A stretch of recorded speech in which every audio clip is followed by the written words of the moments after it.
Gildan Media presents Ikigai, the Japanese secret to a long and happy life.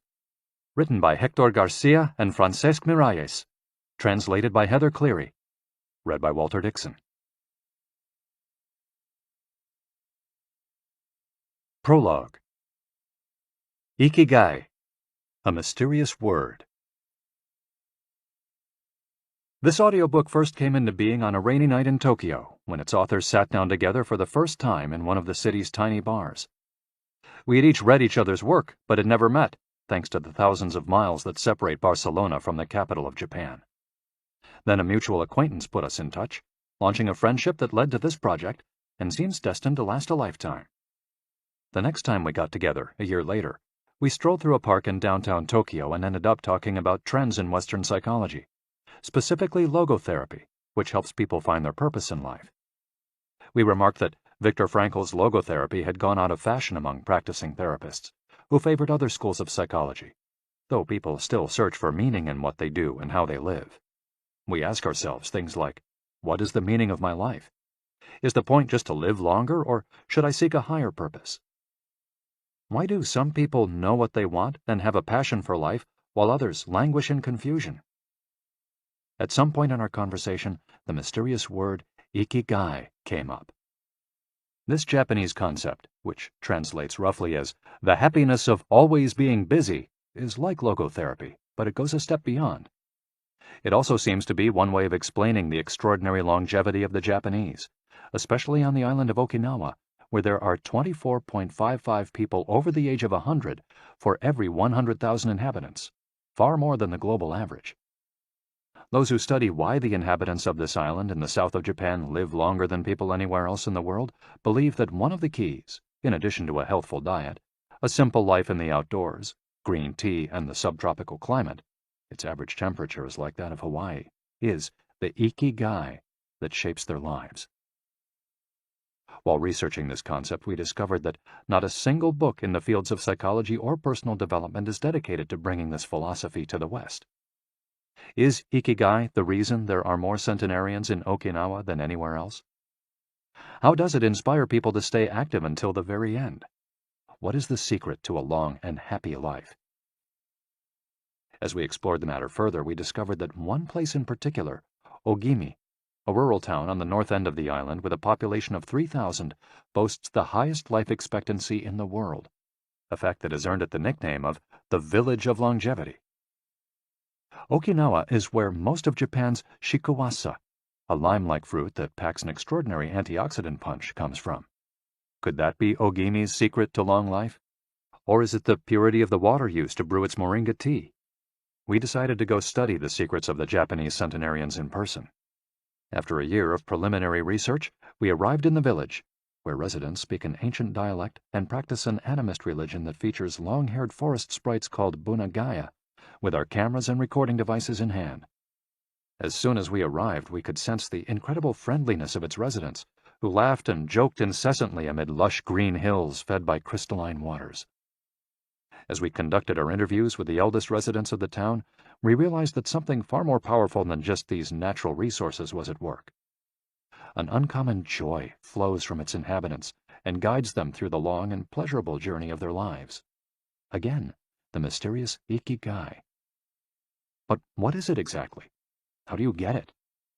It never ceased to surprise us that this haven of nearly eternal life was located precisely in Okinawa, where 200,000 innocent lives were lost at the end of World War II. Rather than harbor animosity toward outsiders, however, Okinawans live by the principle of ichariba chode, a local expression that means treat everyone like a brother, even if you've never met them before. It turns out that one of the secrets to happiness of Ogimi's residents is feeling like part of a community. From an early age, they practice yui ma'aru, or teamwork, and so are used to helping one another.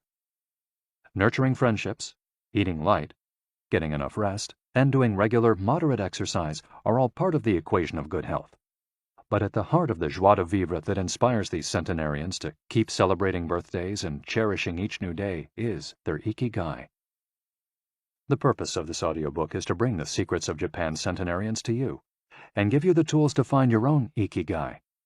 because those who discover their Ikigai have everything they need for a long and joyful journey through life.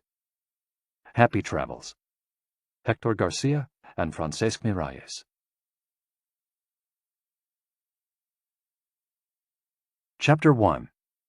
Ikigai, the art of staying young while growing old. What is your reason for being?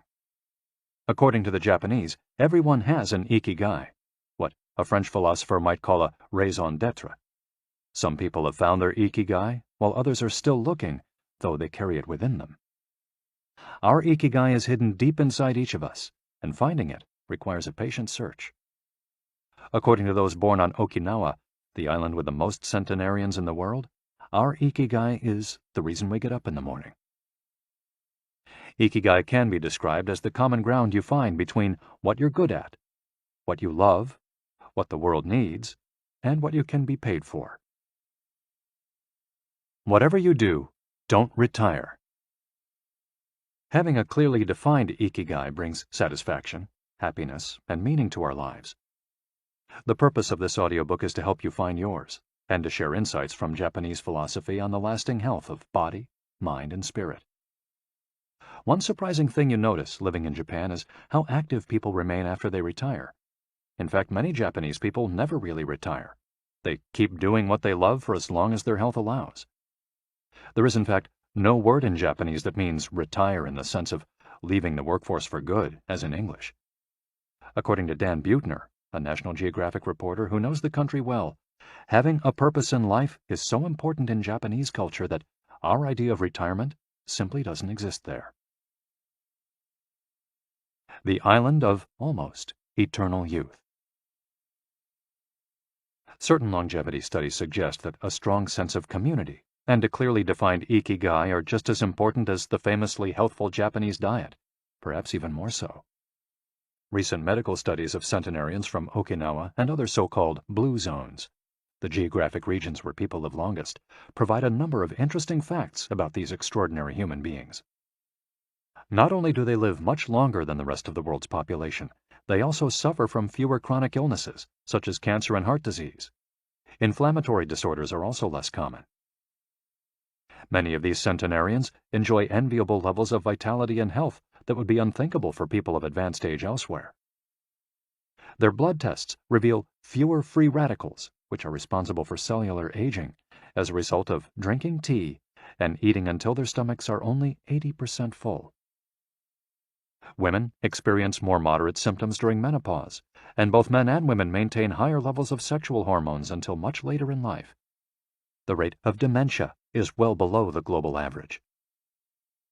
Though we'll consider each of these findings over the course of the audiobook, research clearly indicates that the Okinawans' focus on Ikigai gives a sense of purpose to each and every day and plays an important role in their health and longevity. The characters behind Ikigai. In Japanese, Ikigai is written by combining a character which means life with another which means to be worthwhile, and that can be broken down to the characters which mean armor, number one, and to be the first, to head into battle, taking initiative as a leader, and another character which means beautiful or elegant. The 5 blue zones. Okinawa holds first place among the world's blue zones. In Okinawa, women in particular live longer and have fewer diseases than anywhere else in the world. The 5 regions identified and analyzed by Dan Buettner in his book, The Blue Zones, are 1. Okinawa, Japan, especially the northern part of the island. The locals eat a diet rich in vegetables and tofu, typically served on small plates. In addition to their philosophy of Ikigai, the moai, or close-knit group of friends, plays an important role in their longevity. 2. Sardinia, Italy, specifically the provinces of Nuoro and Ogliastra. Locals on this island consume plenty of vegetables and 1 or 2 glasses of wine per day. As in Okinawa, the cohesive nature of this community is another factor directly related to longevity. 3. Loma Linda, California. researchers studied a group of Seventh-day Adventists who are among the longest living people in the United States. 4. The Nicoya Peninsula, Costa Rica. Locals remain remarkably active after 90. Many of the region's older residents have no problem getting up at 5:30 in the morning to work in the fields. 5. Ikaria, Greece. 1 of every 3 inhabitants of this island near the coast of Turkey is over 90 years old, compared to less than 1% of the population of the United States, a fact that has earned it the nickname of the Island of Long Life. The local secret seems to be a lifestyle that dates back to 500 BC. In the following chapters, we'll examine several factors that seem to be the keys to longevity and are found across the blue zones, paying special attention to Okinawa and its so-called Village of Longevity. First, however, it's worth pointing out that 3 of these regions are islands, where resources can be scarce and communities have to help one another. For many, helping others might be an ikigai strong enough to keep them alive.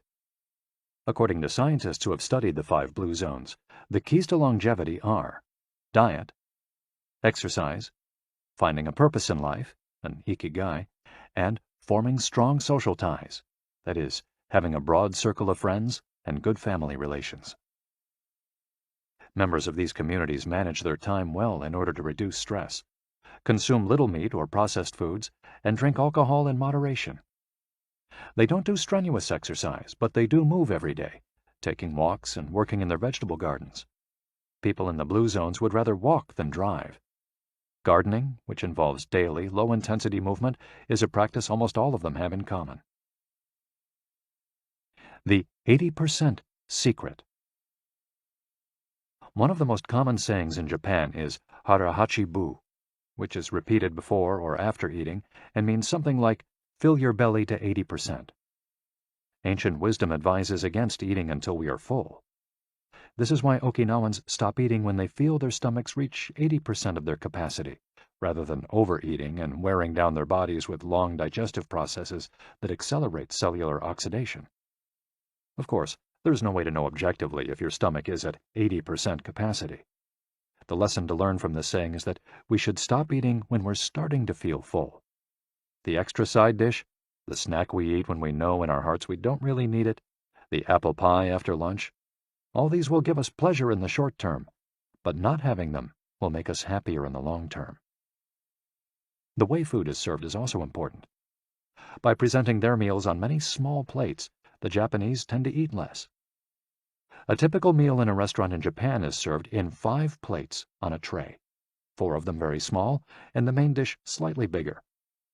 Having 5 plates in front of you makes it seem like you're going to eat a lot, but what happens most of the time is that you end up feeling slightly hungry.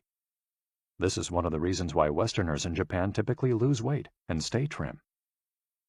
Recent studies by nutritionists reveal that Okinawans consume a daily average of 1,800 to 1,900 calories, compared to 2,200 to 3,300 in the United States, and have a body mass index between 18 and 22, compared to 26 or 27 in the United States.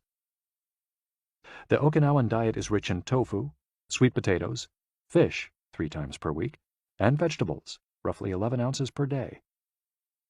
In the chapter dedicated to nutrition, we'll see which healthy, antioxidant-rich foods are included in this 80%.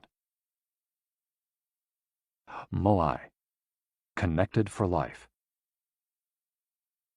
It is customary in Okinawa to form close bonds within local communities. A moai is an informal group of people with common interests who look out for one another. For many, serving the community becomes part of their ikigai. The moai has its origins in hard times, when farmers would get together to share best practices and help one another cope with meager harvests. Members of a moai make a set monthly contribution to the group. This payment allows them to participate in meetings, dinners, games of go and shogi, Japanese chess, or whatever hobby they have in common.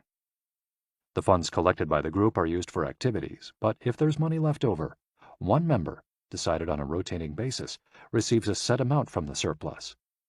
In this way, being part of a moai helps maintain emotional and financial stability. If a member of a moai is in financial trouble, he or she can get an advance from the group's savings.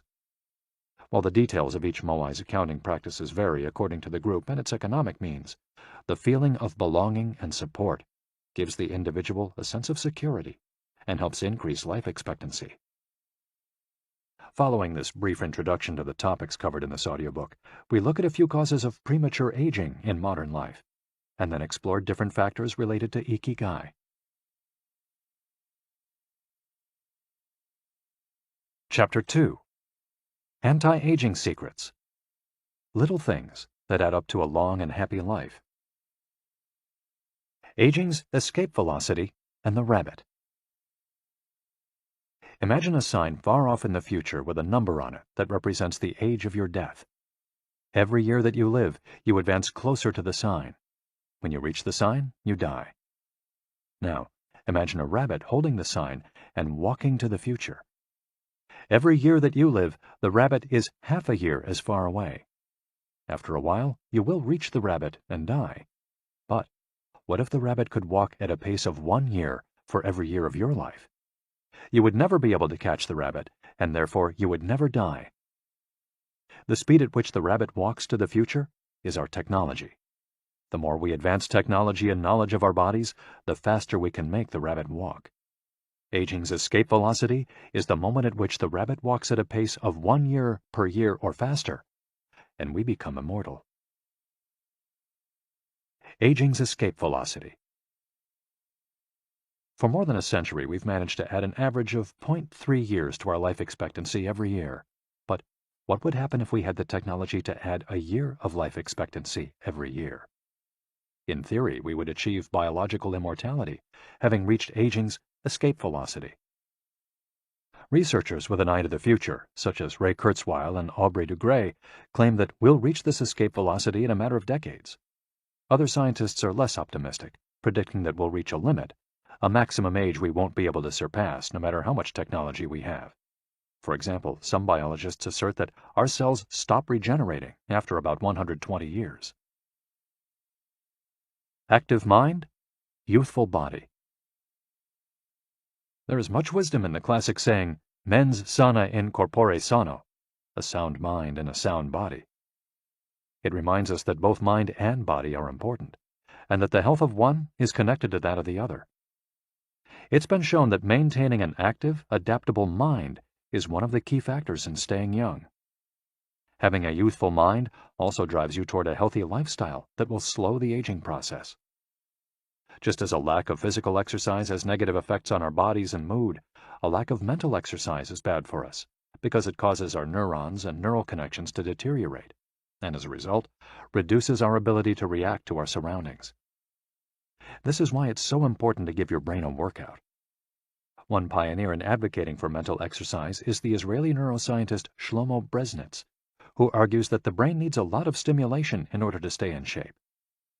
As he stated in an interview with Edward Punset for the Spanish television program Redis, there is a tension between what is good for someone and what they want to do.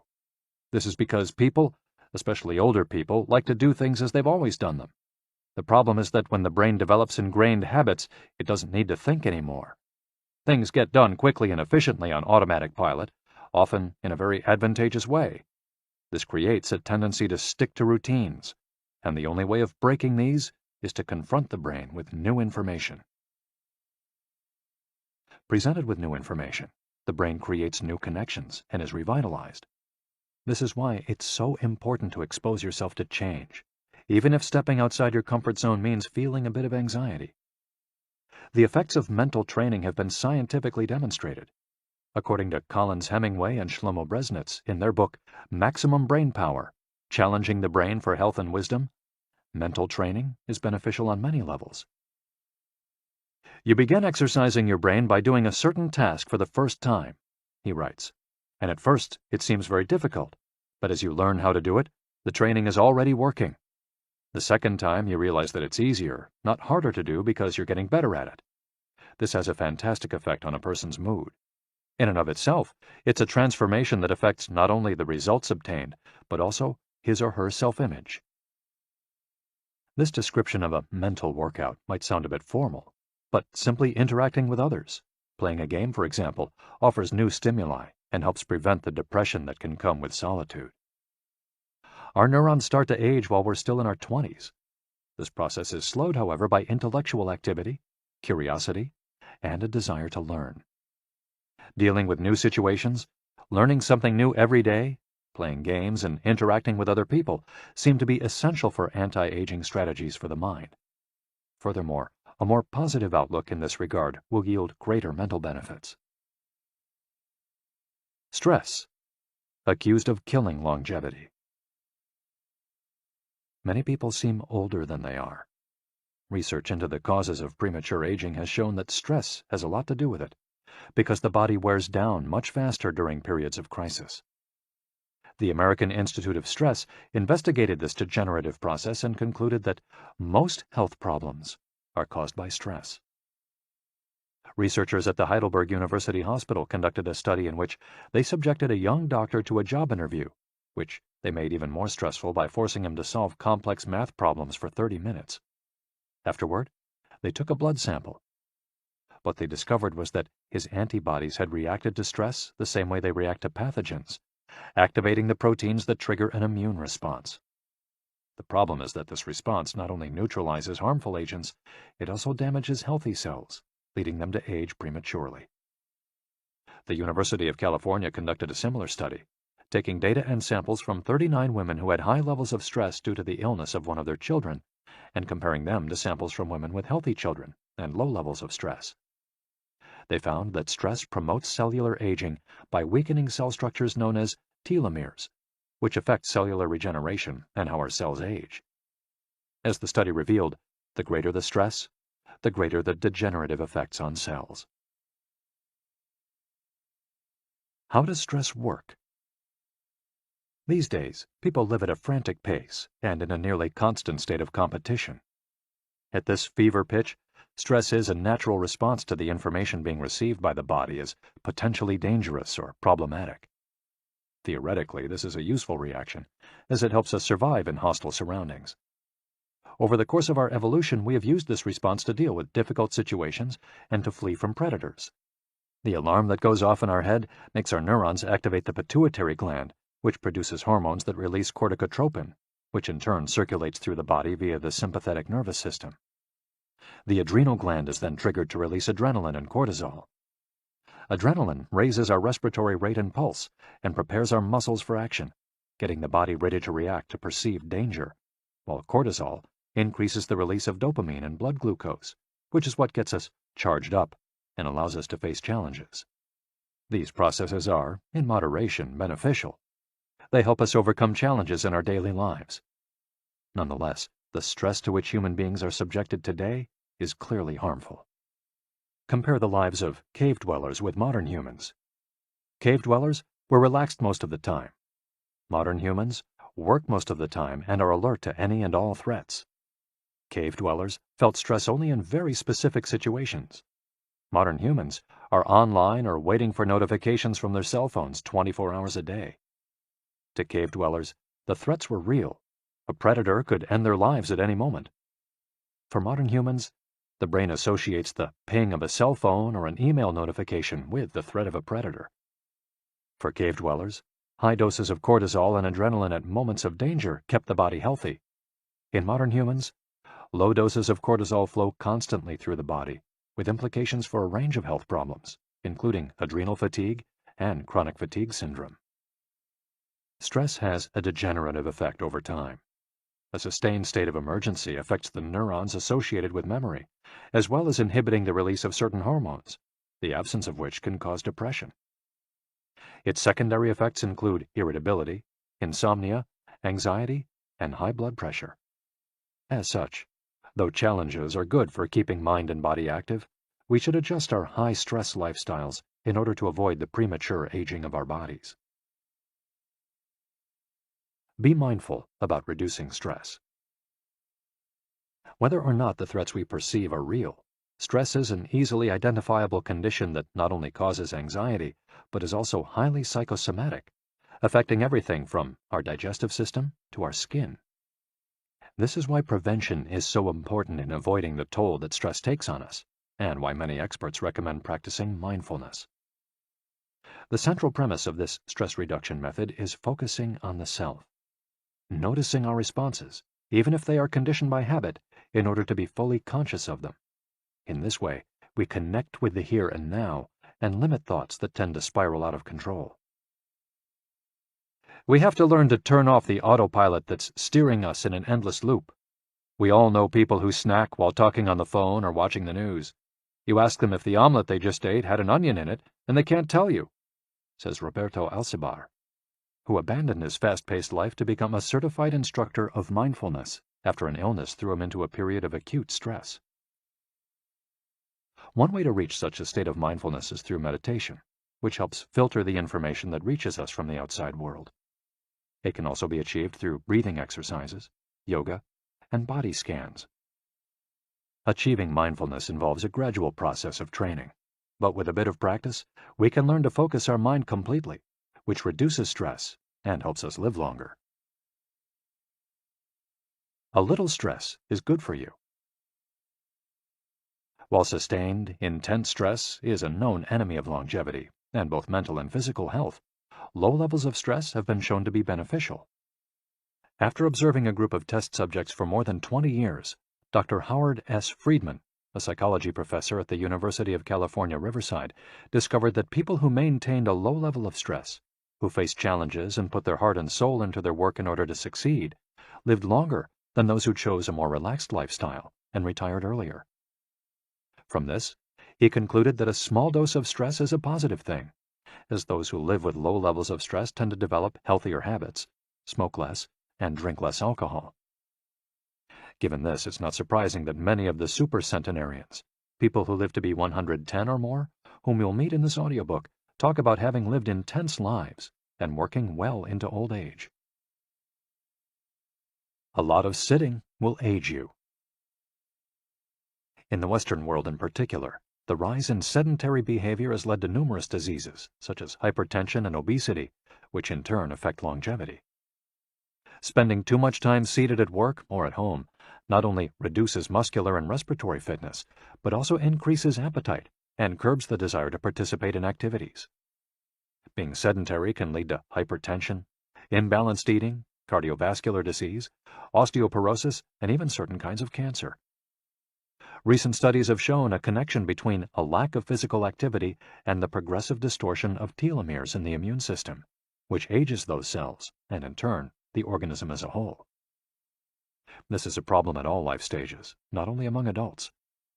Sedentary children suffer from high rates of obesity and all its associated health issues and risks, which is why it's so important to develop a healthy and active lifestyle at an early age. It's easy to be less sedentary. It just takes a bit of effort and a few changes to your routine. We can access a more active lifestyle that makes us feel better inside and out. We just have to add a few ingredients to our everyday habits. Walk to work, or just go on a walk, for at least 20 minutes each day. Use your feet instead of an elevator or escalator. This is good for your posture, your muscles, and your respiratory system, among other things. Participate in social or leisure activities, so that you don't spend too much time in front of the television. Replace your junk food with fruit, and you'll have less of an urge to snack and more nutrients in your system. Get the right amount of sleep. 7 to 9 hours is good, but any more than that makes us lethargic. Play with children or pets, or join a sports team. This not only strengthens the body, but also stimulates the mind and boosts self-esteem. Be conscious of your daily routine in order to detect harmful habits and replace them with more positive ones. By making these small changes, we can begin to renew our bodies and minds and increase our life expectancy. A model's best-kept secret. Though we age both externally and internally, both physically and mentally, one of the things that tell us the most about people's age is their skin, which takes on different textures and colors according to processes going on beneath the surface. Most of those who make their living as models claim to sleep between 9 and 10 hours the night before a fashion show. This gives their skin a taut, wrinkle-free appearance and a healthy, radiant glow. Science has shown that sleep is a key anti-aging tool because when we sleep, we generate melatonin, a hormone that occurs naturally in our bodies. The pineal gland produces it from the neurotransmitter serotonin, according to our diurnal and nocturnal rhythms, and it plays a role in our sleep and waking cycles. A powerful antioxidant, melatonin, helps us live longer and also offers the following benefits. It strengthens the immune system. It contains an element that protects against cancer. It promotes the natural production of insulin. It slows the onset of Alzheimer's disease. It helps prevent osteoporosis and fight heart disease. For all these reasons, melatonin is a great ally in preserving youth. It should be noted, however, that melatonin production decreases after age 30. We can compensate for this by eating a balanced diet and getting more calcium, soaking up a moderate amount of sun each day, getting enough sleep, avoiding stress, alcohol, tobacco, and caffeine, all of which make it harder to get a good night's rest, depriving us of the melatonin we need. Experts are trying to determine whether artificially stimulating production of melatonin might help slow the aging process, which would confirm the theory that we already carry the secret to longevity within us. Anti-aging attitudes. The mind has tremendous power over the body and how quickly it ages. Most doctors agree that the secret to keeping the body young is keeping the mind active, a key element of Ikigai, and not caving in when we face difficulties throughout our lives. One study, conducted at Yeshiva University, found that the people who live the longest have two dispositional traits in common: a positive attitude and a high degree of emotional awareness.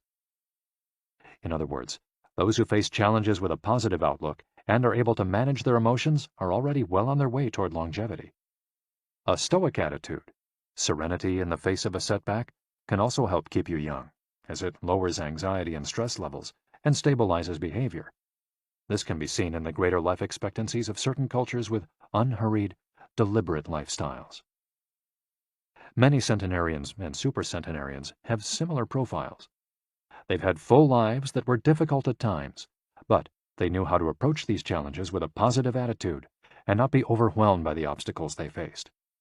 Alexander Imich, who in 2014 became the world's oldest living man at age 111, knew he had good genes, but understood that other factors contributed too. "The life you live is equally or more important for longevity," he said in an interview with Reuters after being added to Guinness World Records in 2014. An Ode to Longevity. During our stay in Ogimi, the village that holds the Guinness record for longevity, a woman who was about to turn 100 years old sang the following song for us in a mixture of Japanese and the local dialect. "To keep healthy and have a long life, eat just a little of everything with relish. Go to bed early, get up early, and then go out for a walk. We live each day with serenity, and we enjoy the journey. To keep healthy and have a long life, we get on well with all our friends. Spring, summer, fall, winter, we happily enjoy all the seasons.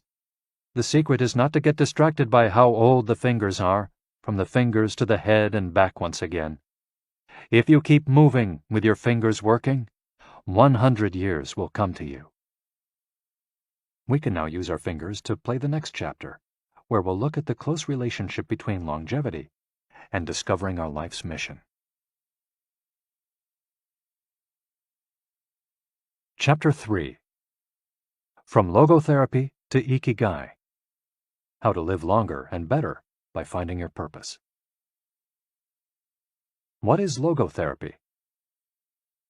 A colleague once asked Viktor Frankl to define his school of psychology in a single phrase, to which Frankl replied, "Well, in logotherapy, the patient sits up straight and has to listen to things that are, on occasion, hard to hear."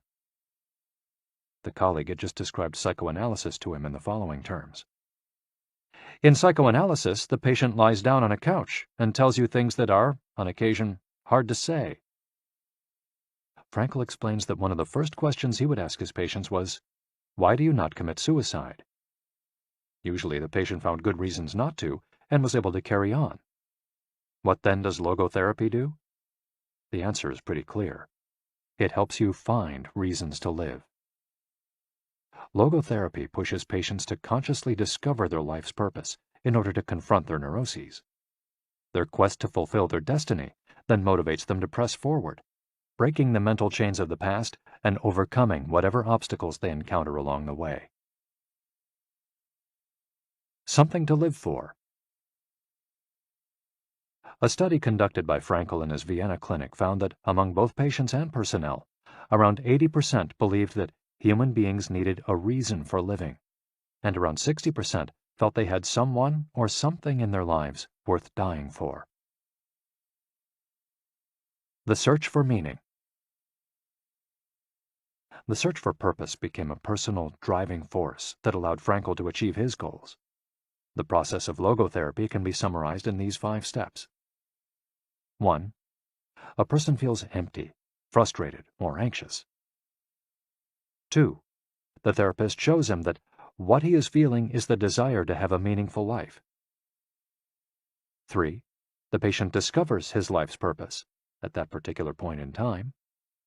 4. Of his own free will, the patient decides to accept or reject that destiny. 5. This newfound passion for life helps him overcome obstacles and sorrows. Frankl himself would live and die for his principles and ideals. His experiences as a prisoner at Auschwitz showed him that everything can be taken from a man but one thing, the last of the human freedoms: to choose one's attitude in any given set of circumstances, to choose one's own way.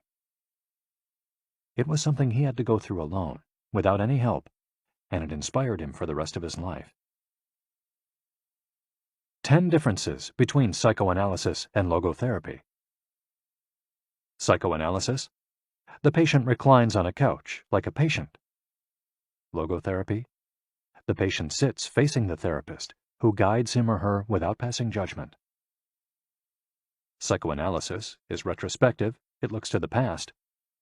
Logotherapy looks toward the future. Psychoanalysis is introspective, it analyzes neuroses. Logotherapy does not delve into the patient's neuroses. In psychoanalysis, the drive is toward pleasure. In logotherapy, the drive is toward purpose and meaning. Psychoanalysis centers on psychology. Logotherapy includes a spiritual dimension. Psychoanalysis works on psychogenic neuroses. Logotherapy also works on noogenic or existential neuroses. Psychoanalysis analyzes the unconscious origin of conflicts, instinctual dimension. Logotherapy deals with conflicts when and where they arise, spiritual dimension. Psychoanalysis limits itself to the patient's instincts. Logotherapy also deals with spiritual realities. Psychoanalysis is fundamentally incompatible with faith. Logotherapy is compatible with faith. Psychoanalysis seeks to reconcile conflicts and satisfy impulses and instincts. Logotherapy seeks to help the patient find meaning in his life and satisfy his moral principles.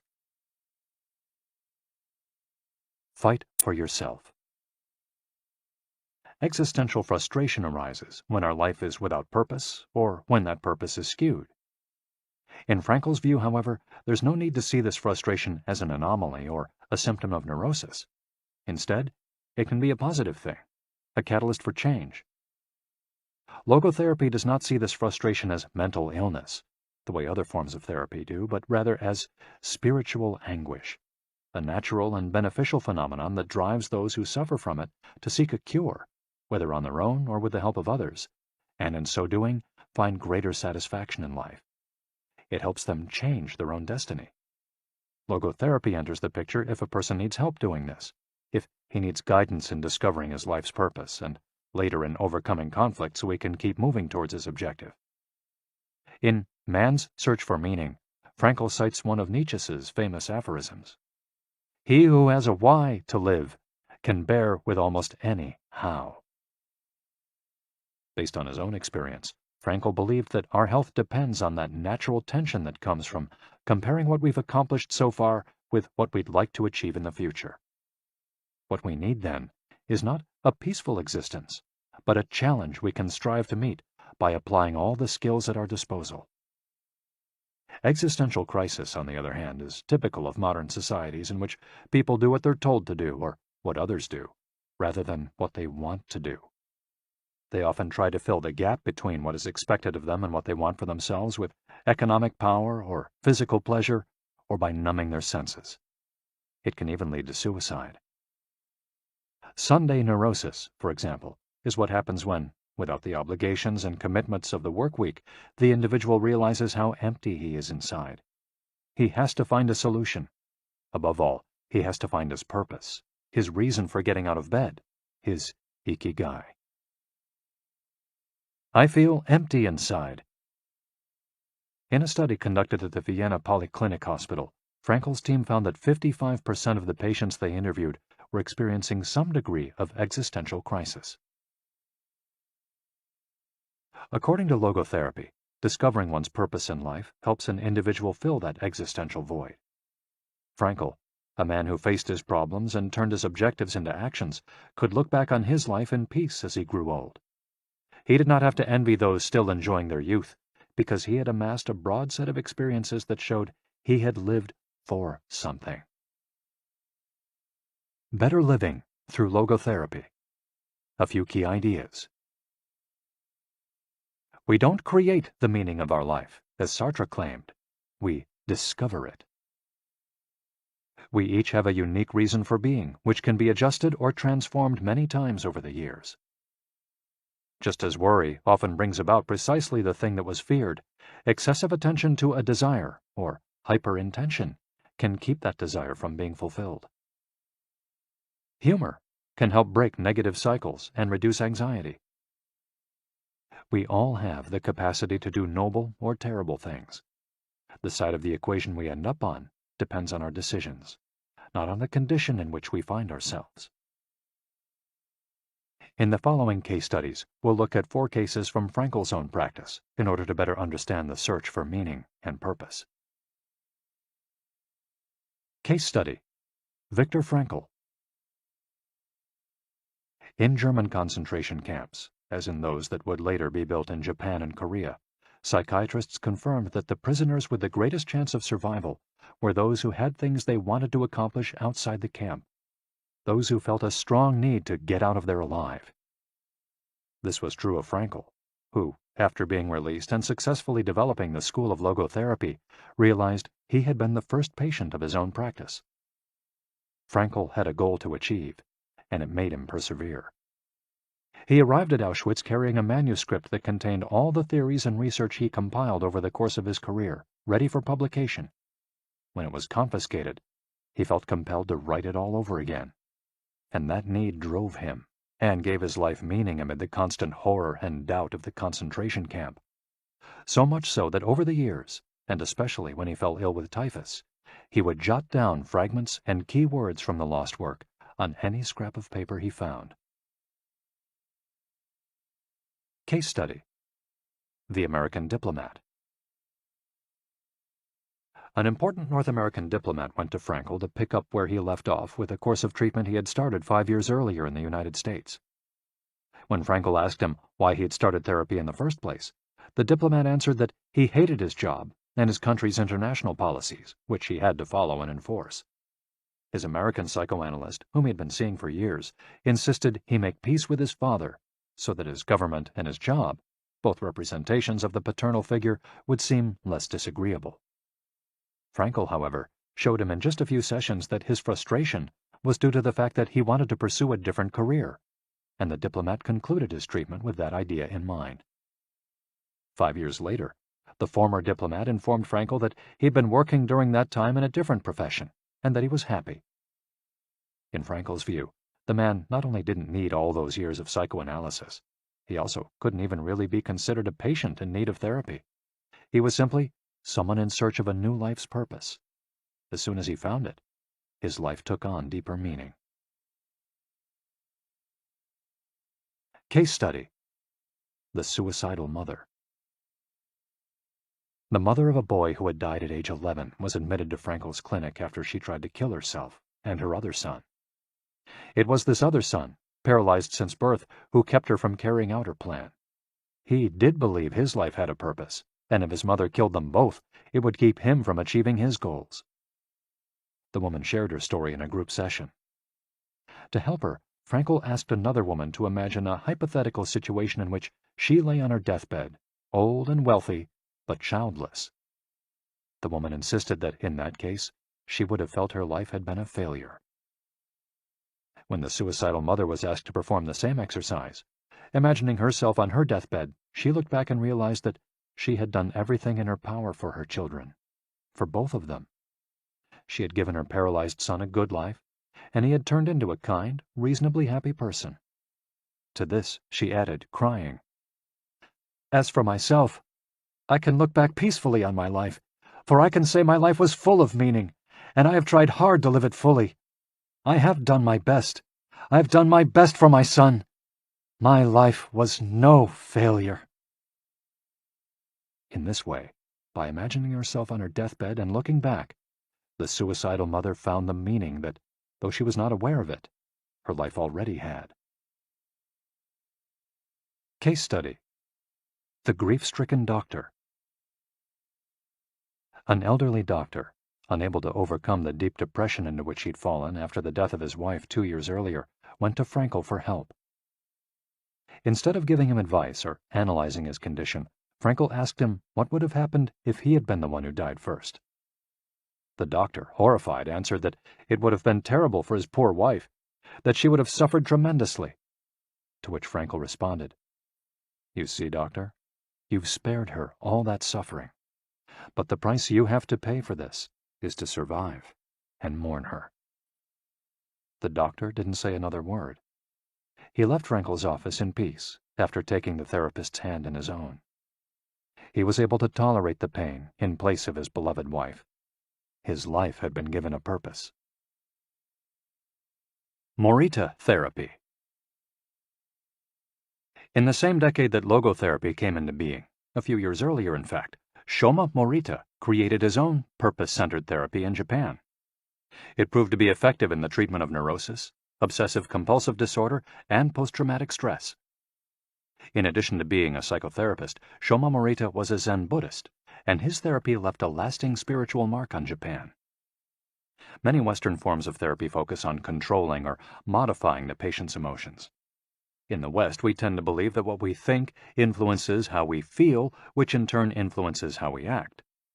In contrast, Morita therapy focuses on teaching patients to accept their emotions without trying to control them, since their feelings will change as a result of their actions. In addition to accepting the patient's emotions, Morita therapy seeks to create new emotions on the basis of actions. According to Morita, these emotions are learned through experience and repetition. Morita therapy is not meant to eliminate symptoms. Instead, it teaches us to accept our desires, anxieties, fears, and worries, and let them go. As Morita writes in his book, Morita Therapy and the True Nature of Anxiety-Based Disorders, "In feelings, it is best to be wealthy and generous." Morita explained the idea of letting go of negative feelings with the following fable. A donkey that is tied to a post by a rope will keep walking around the post in an attempt to free itself, only to become more immobilized and attached to the post. The same thing applies to people with obsessive thinking, who become more trapped in their own suffering when they try to escape from their fears and discomfort. The basic principles of Morita therapy. 1. Accept your feelings. If we have obsessive thoughts, we should not try to control them or get rid of them. If we do, they become more intense. Regarding human emotions, the Zen master would say, if we try to get rid of one wave with another, we end up with an infinite sea. We don't create our feelings. They simply come to us, and we have to accept them. The trick is welcoming them. Morita likened emotions to the weather. We can't predict or control them. We can only observe them. To this point, he often quoted the Vietnamese monk Thich Nhat Hanh, who would say, "Hello, solitude. How are you today? Come, sit with me, and I will care for you." 2. Do what you should be doing. We shouldn't focus on eliminating symptoms, because recovery will come on its own. We should focus instead on the present moment, and if we're suffering, on accepting that suffering. Above all, we should avoid intellectualizing the situation. The therapist's mission is to develop the patient's character so he or she can face any situation, and character is grounded in the things we do. LogoTherapy does not offer its patients explanations, but rather allows them to learn from their actions and activities. It doesn't tell you how to meditate or how to keep a diary the way Western therapies do. It's up to the patient to make discoveries through experience. 3. Discover your life's purpose. We can't control our emotions, but we can take charge of our actions every day. This is why we should have a clear sense of our purpose and always keep Morita's mantra in mind. What do we need to be doing right now? What action should we be taking? The key to achieving this is having dared to look inside yourself to find your Ikigai. The 4 phases of Morita therapy. Morita's original treatment, which lasts 15 to 21 days, consists of the following stages. 1. Isolation and rest, 5 to 7 days. During the first week of treatment, the patient rests in a room without any external stimuli. No television, books, family, friends, or speaking. All the patient has is his thoughts. He lies down for most of the day and is visited regularly by the therapist, who tries to avoid interacting with him as much as possible. The therapist simply advises the patient to continue observing the rise and fall of his emotions as he lies there. When the patient gets bored and wants to start doing things again, he's ready to move on to the next stage of therapy. 2. Light occupational therapy, 5 to 7 days. In this stage, the patient performs repetitive tasks in silence. One of these is keeping a diary about his thoughts and feelings. The patient goes outside after a week of being shut in, takes walks in nature, and does breathing exercises. He also starts doing simple activities such as gardening, drawing, or painting. During this stage, the patient is still not allowed to talk to anyone except the therapist. 3. Occupational therapy, 5 to 7 days. In this stage, the patient performs tasks that require physical movement. Dr. Morita liked to take his patients to the mountains to chop wood. In addition to physical tasks, the patient is also immersed in other activities such as writing, painting, or making ceramics. The patient can speak with others at this stage, but only about the tasks at hand. 4. The return to social life and the real world. The patient leaves the hospital and is reintroduced to social life, but maintains the practices of meditation and occupational therapy developed during treatment. The idea is to re-enter society as a new person, with a sense of purpose, and without being controlled by social or emotional pressures. Nikan meditation. Morita was a great Zen master of Nikan introspective meditation. Much of his therapy draws on his knowledge and mastery of this school, which centers on 3 questions the individual must ask him or herself. 1. What have I received from person X? 2. What have I given to person X? 3. What problems have I caused person X? Through these reflections, we stop identifying others as the cause of our problems and deepen our own sense of responsibility. As Morita said, if you are angry and want to fight, think about it for 3 days before coming to blows. After 3 days, the intense desire to fight will pass on its own. And now, Ikigai. LogoTherapy and Morita therapy are both grounded in a personal, unique experience that you can access without therapists or spiritual retreats. The mission of finding your Ikigai, your existential fuel. Once you find it, it's only a matter of having the courage and making the effort to stay on the right path. In the following chapters, we'll take a look at the basic tools you'll need to get moving along that path. Finding flow in the tasks you've chosen to do, eating in a balanced and mindful way, doing low-intensity exercise, and learning not to give in when difficulties arise. In order to do this, you have to accept that the world, like the people who live in it, is imperfect, but that it's still full of opportunities for growth and achievement. Are you ready to throw yourself into your passion as if it were the most important thing in the world? Chapter 4. Find flow in everything you do. How to turn work and free time into spaces for growth. We are what we repeatedly do.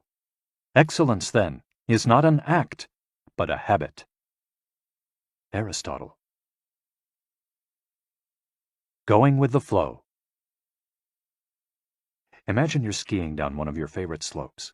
Powdery snow flies up on both sides of you like white sand. Conditions are perfect. You are entirely focused on skiing as well as you can. You know exactly how to move at each moment. There is no future, no past. There is only the present.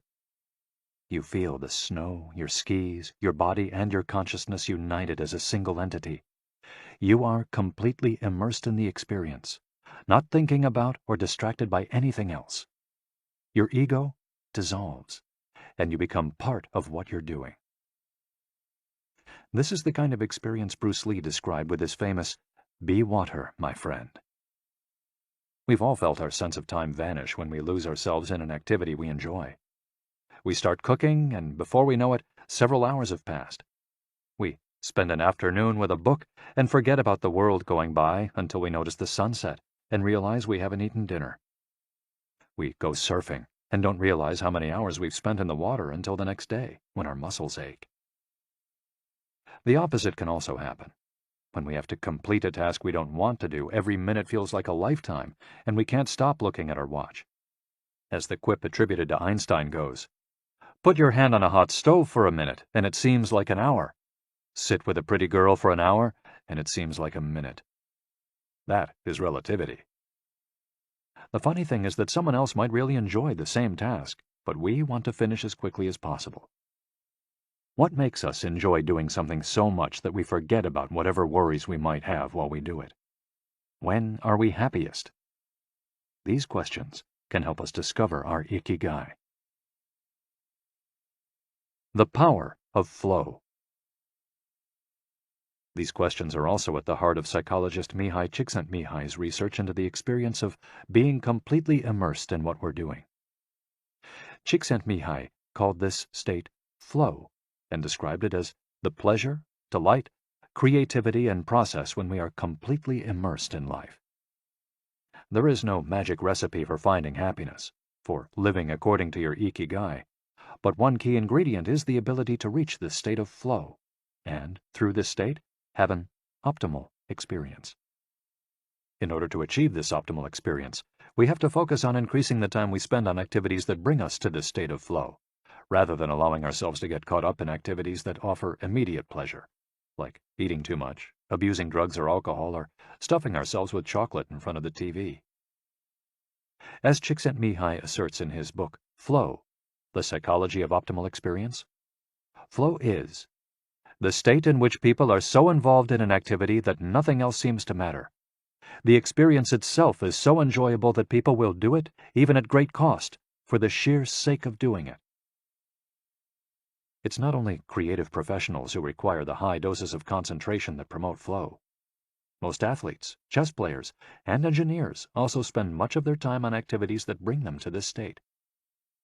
According to Csikszentmihalyi's research, a chess player feels the same way upon entering a state of flow as a mathematician working on a formula, or a surgeon performing an operation. A professor of psychology, Csikszentmihalyi analyzed data from people around the world and discovered that flow is the same among individuals of all ages and cultures. In New York and Okinawa, we all reach a state of flow in the same way. But what happens to our mind when we're in that state? When we flow, we're focused on a concrete task without any distractions. Our mind is in order. The opposite occurs when we try to do something while our mind is on other things. The 7 conditions for achieving flow. According to researcher Owen Schaffer of DePaul University, the requirements for achieving flow are 1. Knowing what to do. 2. Knowing how to do it. 3. Knowing how well you're doing. 4. Knowing where to go, where navigation is involved. 5. Perceiving significant challenges. 6. Perceiving significant skills. 7. Being free from distractions. If you often find yourself losing focus while working on something you consider important, there are several strategies you can employ to increase your chances of achieving.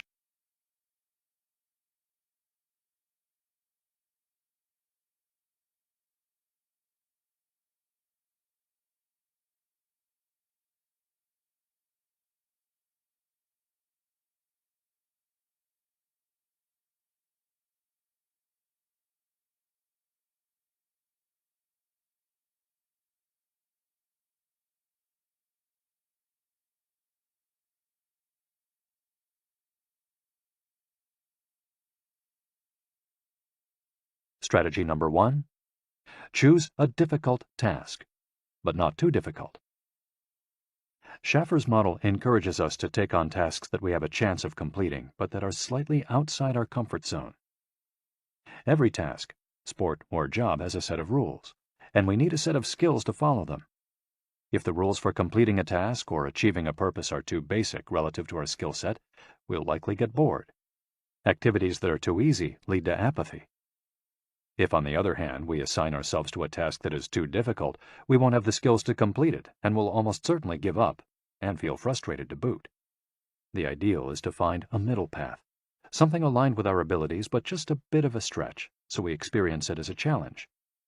That's what Ernest Hemingway meant when he said, "Sometimes I write better than I can." We want to see challenges through to the end because we enjoy the feeling of pushing ourselves. Bertrand Russell expressed a similar idea when he said, "To be able to concentrate for a considerable amount of time is essential to difficult achievement." If you're a graphic designer, learn a new software program for your next project.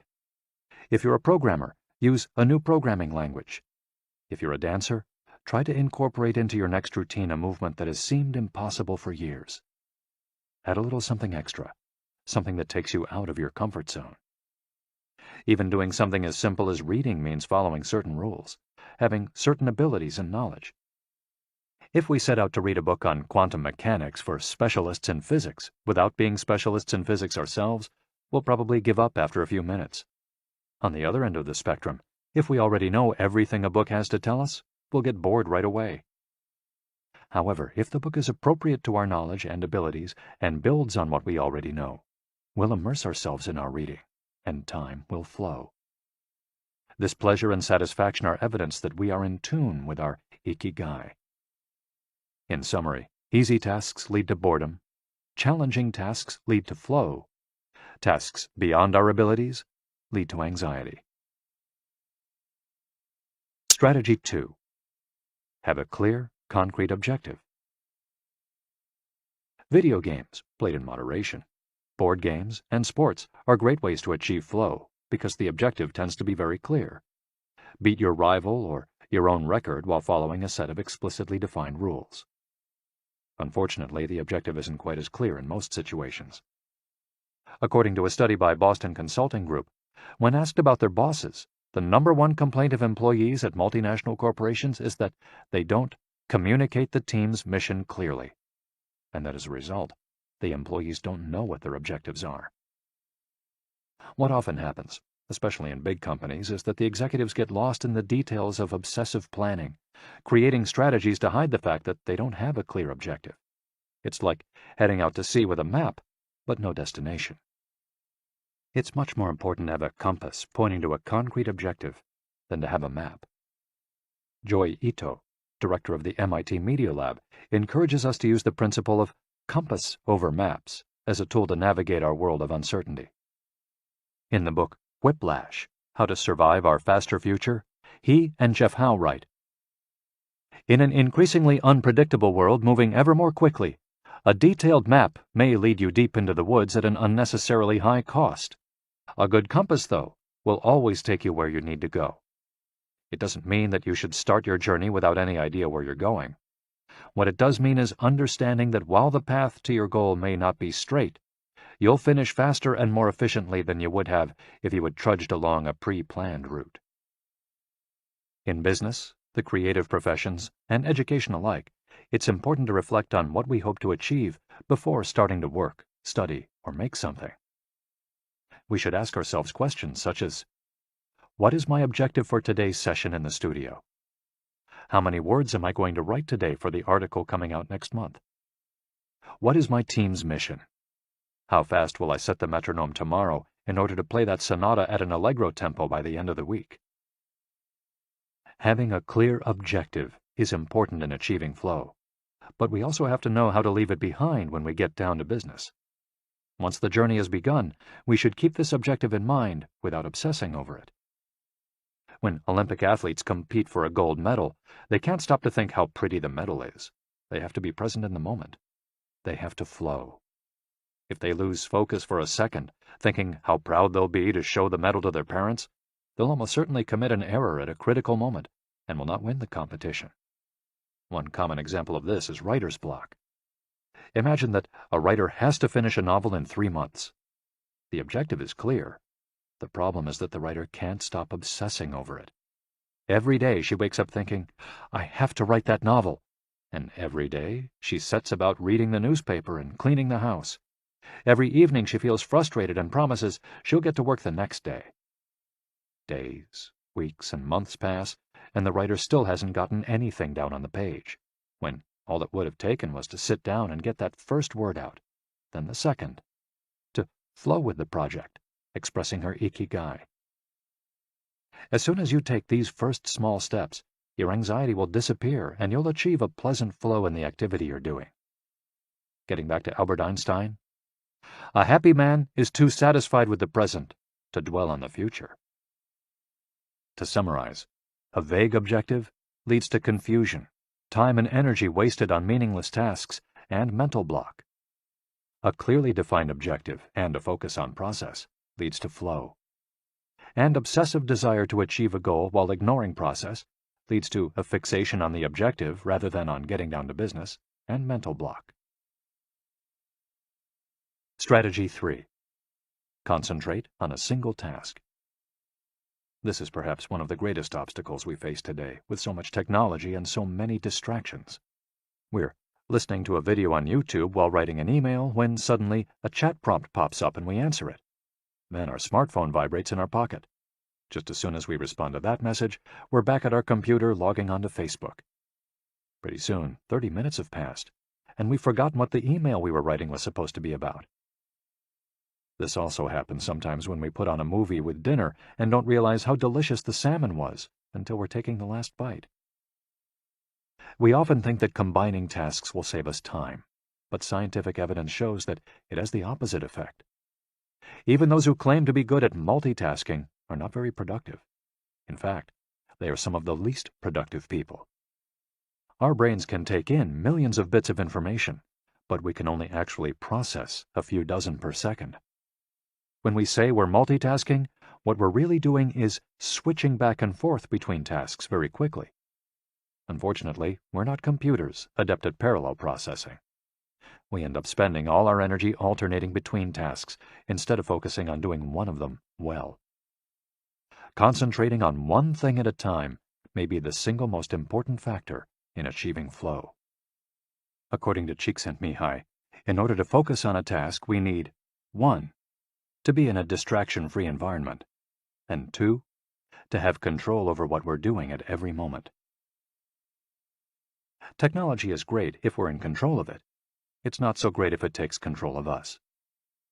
For example, if you have to write a research paper, you might sit down at your computer and use Google to look up the information you need. However, if you're not very disciplined, you might end up surfing the web instead of writing that paper. In that case, Google and the Internet will have taken over, pulling you out of your state of flow. It has been scientifically shown that if we continually ask our brains to switch back and forth between tasks, we waste time, make more mistakes, and remember less of what we've done. Several studies conducted at Stanford University by Clifford Ivar Nass describe our generation as suffering from an epidemic of multitasking. One such study analyzed the behavior of hundreds of students, dividing them into groups based on the number of things they tended to do at once. The students who were the most addicted to multitasking typically alternated among more than 4 tasks. For example, taking notes while reading a textbook, listening to a podcast, answering messages on their smartphone, and sometimes checking their Twitter timeline.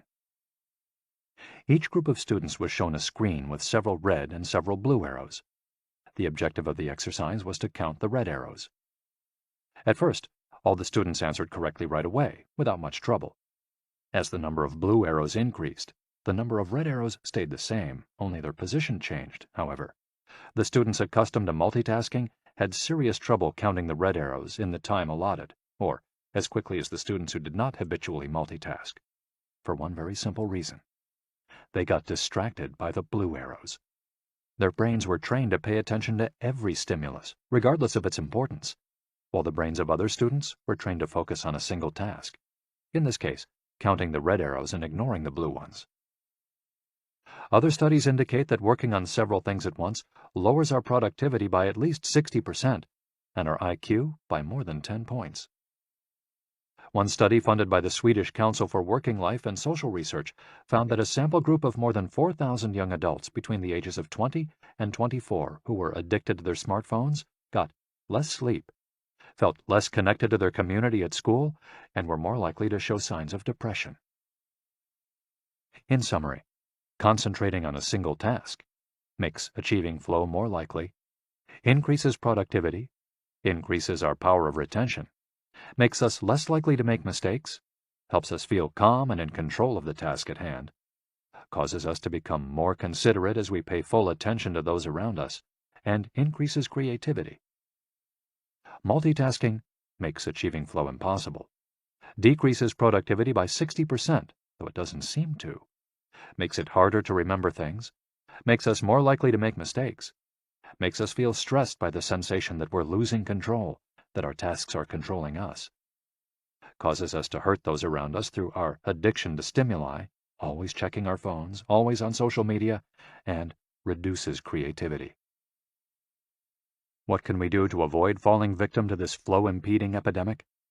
How can we train our brains to focus on a single task? Here are a few ideas for creating a space and time free of distractions to increase our chances of reaching a state of flow, and thereby getting in touch with our Ikigai. Don't look at any kind of screen for the first hour you're awake, and the last hour before you go to sleep. Turn off your phone before you achieve flow. There is nothing more important than the task you've chosen to do during this time. If this seems too extreme, enable the Do Not Disturb function, so only the people closest to you contact you in case of emergency.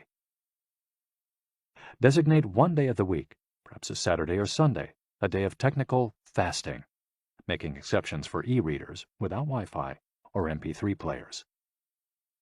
Go to a cafe that doesn't have Wi-Fi. Read and respond to email only once or twice per day. Define those times clearly and stick to them. Try the Pomodoro technique. Get yourself a kitchen timer. Some are made to look like a pomodoro or a tomato, and commit to working on a single task as long as it's running. The Pomodoro technique recommends 25 minutes of work and 5 minutes of rest for each cycle, but you can also do 50 minutes of work and 10 minutes of rest. Find the pace that's best for you. The most important thing is to be disciplined in completing each cycle. Start your work session with a ritual you enjoy, and end it with a reward. Train your mind to return to the present when you find yourself getting distracted. Practice mindfulness or another form of meditation. Go for a walk or a swim, whatever will help you get centered again. Work in a space where you will not be distracted. If you can't do this at home, go to a library, a cafe, or, if your task involves playing the saxophone, a music studio. If you find that your surroundings continue to distract you, keep looking until you find the right place. Divide each activity into groups of related tasks and assign each group its own place and time. For example, if you're writing a magazine article, you could do research and take notes at home in the morning, write in the library in the afternoon, and edit on the couch at night. Bundle routine tasks, such as sending out invoices, making phone calls, and so on, and do them all at once. A summary of the advantages of flow versus the disadvantages of distraction. A focused mind versus a wandering mind. Living in the present versus thinking about the past and the future. Being free from worry versus having concerns about our daily life and the people around us invading our thoughts. Having the hours fly by versus having every minute seem endless. With flow, we feel in control.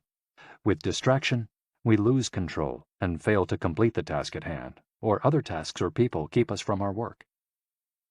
With flow, we prepare thoroughly. With distraction, we act without being prepared. With flow, we know what we should be doing at any given moment. When distracted, we frequently get stuck and don't know how to proceed. With flow, our mind is clear and overcomes all obstacles to the flow of thought. With distraction, we're plagued by doubts, concerns, and low self-esteem. With flow, it's pleasant. With distraction, it's boring and exhausting. And with flow, our ego fades. We're not the ones controlling the activity or task we're doing. The task is leading us. And with distraction, constant self-criticism. Our ego is present, and we feel frustrated. Flow in Japan. Takumis, engineers, geniuses, and otakus. What do takumis, artisans, engineers, inventors, and otakus, fans of anime and manga, have in common? They all understand the importance of flowing with their ikigai at all times. One widespread stereotype about people in Japan is that they're exceptionally dedicated and hard-working, even though some Japanese people say they look like they're working harder than they really are. There is no doubt, though, about their ability to be completely absorbed in a task, or about their perseverance when there's a problem to be solved. One of the first words one learns when starting Japanese lessons is ganbaru, which means to persevere, or to stay firm by doing one's best. Japanese people often apply themselves to even the most basic tasks with an intensity that borders on obsession. We see this in all kinds of contexts, from the retirees taking meticulous care of their rice fields in the mountains of Nagano to the college students working the weekend shift in convenience stores known as konbinis. If you go to Japan, you'll experience this attention to detail firsthand in almost every transaction. Walk into one of the stores that sell handcrafted objects in Naha, Kanazawa, or Kyoto, and you'll also discover that Japan is a treasure trove of traditional craft work. The people of Japan have a unique talent for creating new technologies while preserving artisanal traditions and techniques. The art of the takumi. Toyota employs artisans who are able to make a certain type of screw by hand. These takumi, or experts in a particular manual skill, are extremely important at Toyota, and they are hard to replace. Some of them are the only people who know how to perform their exact skill, and it doesn't seem as though a new generation is going to take up the mantle. Turntable needles are another example. They're produced almost exclusively in Japan, where you can find the last remaining people who know how to use the machinery required to make these precision needles, and who are trying to pass on their knowledge to their descendants. We met a takumi on a visit to Kumano, a small town near Hiroshima. We were there for the day, working on a photo essay for one of the most famous brands of makeup brushes in the West. The billboard welcoming visitors to Kumano shows a mascot holding a large brush. In addition to the brush factories, the town is full of little houses and vegetable gardens. Heading farther in, you can see several Shinto shrines at the base of the mountains that surround the town. We spent hours taking photos in factories full of people in orderly rows, each doing a single task, such as painting the handles of the brushes or loading boxes of them onto trucks, before we realized we still hadn't seen anyone actually putting bristles into the brush heads. After we asked about this and got the runaround several times, the president of one company agreed to show us how it was done. He led us out of the building and asked us to get into his car. After a 5-minute drive, we parked next to another, smaller structure and climbed the stairs. He opened a door, and we walked into a small room filled with windows that let in lovely natural light. In the middle of the room was a woman wearing a mask. You could see only her eyes. She was so focused on choosing individual bristles for the brushes, gracefully moving her hands and fingers, using scissors and combs to sort the bristles, that she didn't even notice our presence. Her movements were so quick, it was hard to tell what she was doing. The president of the company interrupted her to let her know that we'd be taking photos as she worked. We couldn't see her mouth, but the glint in her eye and the cheerful inflection in her speech let us know she was smiling. She looked happy and proud, talking about her work and responsibilities. We had to use extremely fast shutter speeds to capture her movements. Her hands danced and flowed in concert with her tools and the bristles she was sorting. The president told us that this takumi was one of the most important people in the company, even though she was hidden away in a separate building. Every bristle of every brush the company made passed through her hands. Steve Jobs in Japan. Apple co-founder Steve Jobs was a big fan of Japan. Not only did he visit the Sony factories in the 1980s and adopt many of their methods when he founded Apple, he was also captivated by the simplicity and quality of Japanese porcelain in Kyoto. It was not, however, an artisan from Kyoto who won Steve Jobs' devotion, but rather a Takumi from Toyama named Yokio Shakunaga, who used a technique called Etchu Setoyaki, known by only a few. On a visit to Kyoto, Jobs heard of an exhibition of Shakunaga's work. He immediately understood that there was something special about Shakunaga's porcelain. As a matter of fact, he bought several cups, vases, and plates, and went back to the show 3 times that week. Jobs returned to Kyoto several times over the course of his life in search of inspiration, and ended up meeting Shakunaga in person. It is said that Jobs had many questions for him, almost all of them about the fabrication process and the type of porcelain he used. Shakunaga explained that he used white porcelain he extracted himself from mountains in the Toyama prefecture, making him the only artist of his ilk familiar with the fabrication process of porcelain objects from their origins in the mountains to their final form, an authentic Takumi. Jobs was so impressed that he considered going to Toyama to see the mountain where Shakunaga got his porcelain, but thought better of it when he heard that it was more than 4 hours by train from Kyoto. In an interview after Jobs' death, Shakunaga said he was very proud that his work had been appreciated by the man who created the iPhone. He added that Jobs' last purchase from him had been a set of 12 teacups. Jobs had asked for something special, a new style. To satisfy this request, Shakunaga made 150 teacups in the process of testing out new ideas. Of these, he chose the 12 best and sent them to the Jobs family.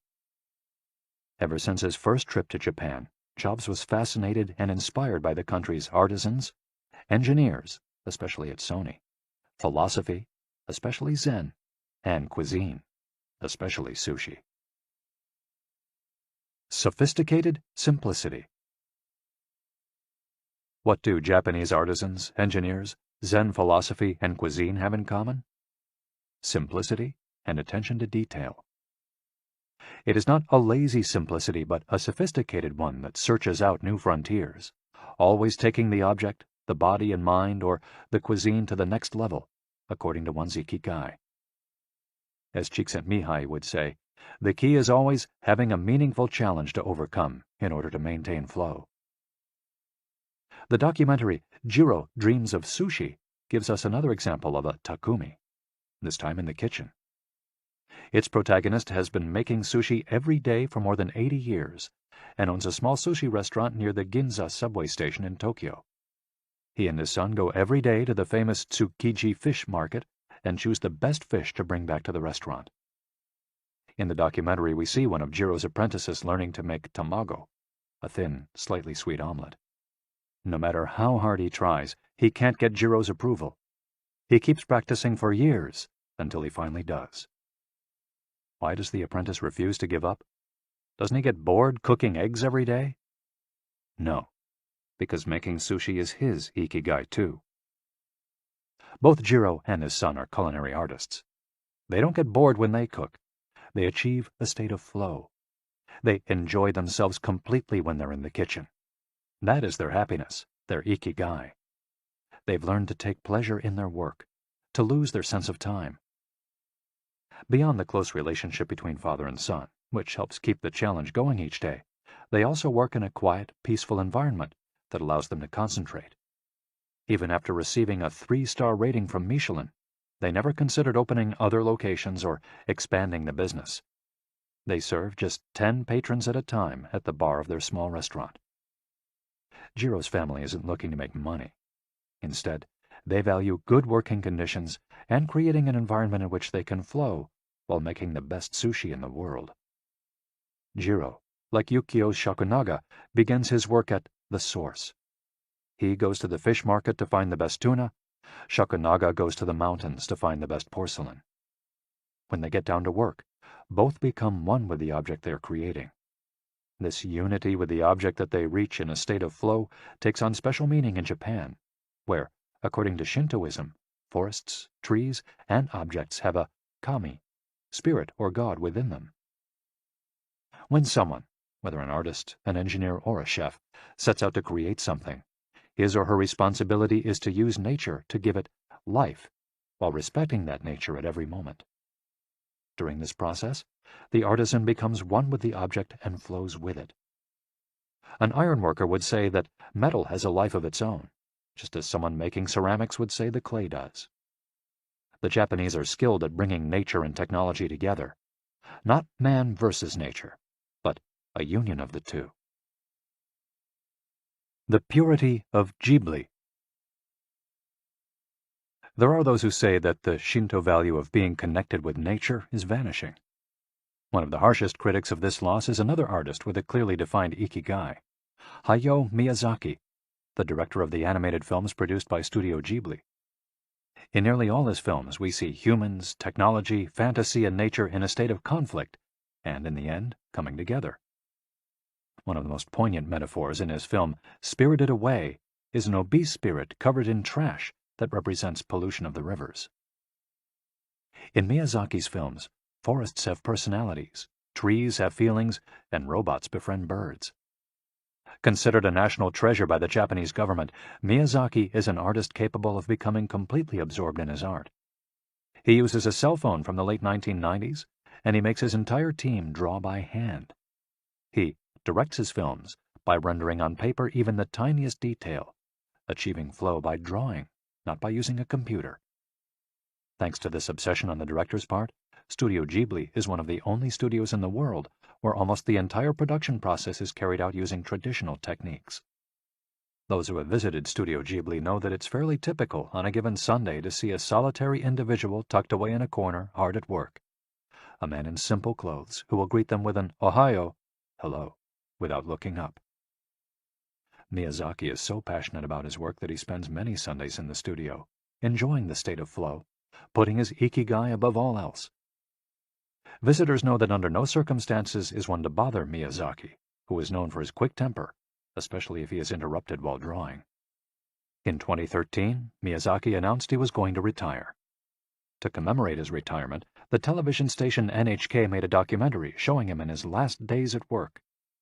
He is drawing in nearly every scene of the film.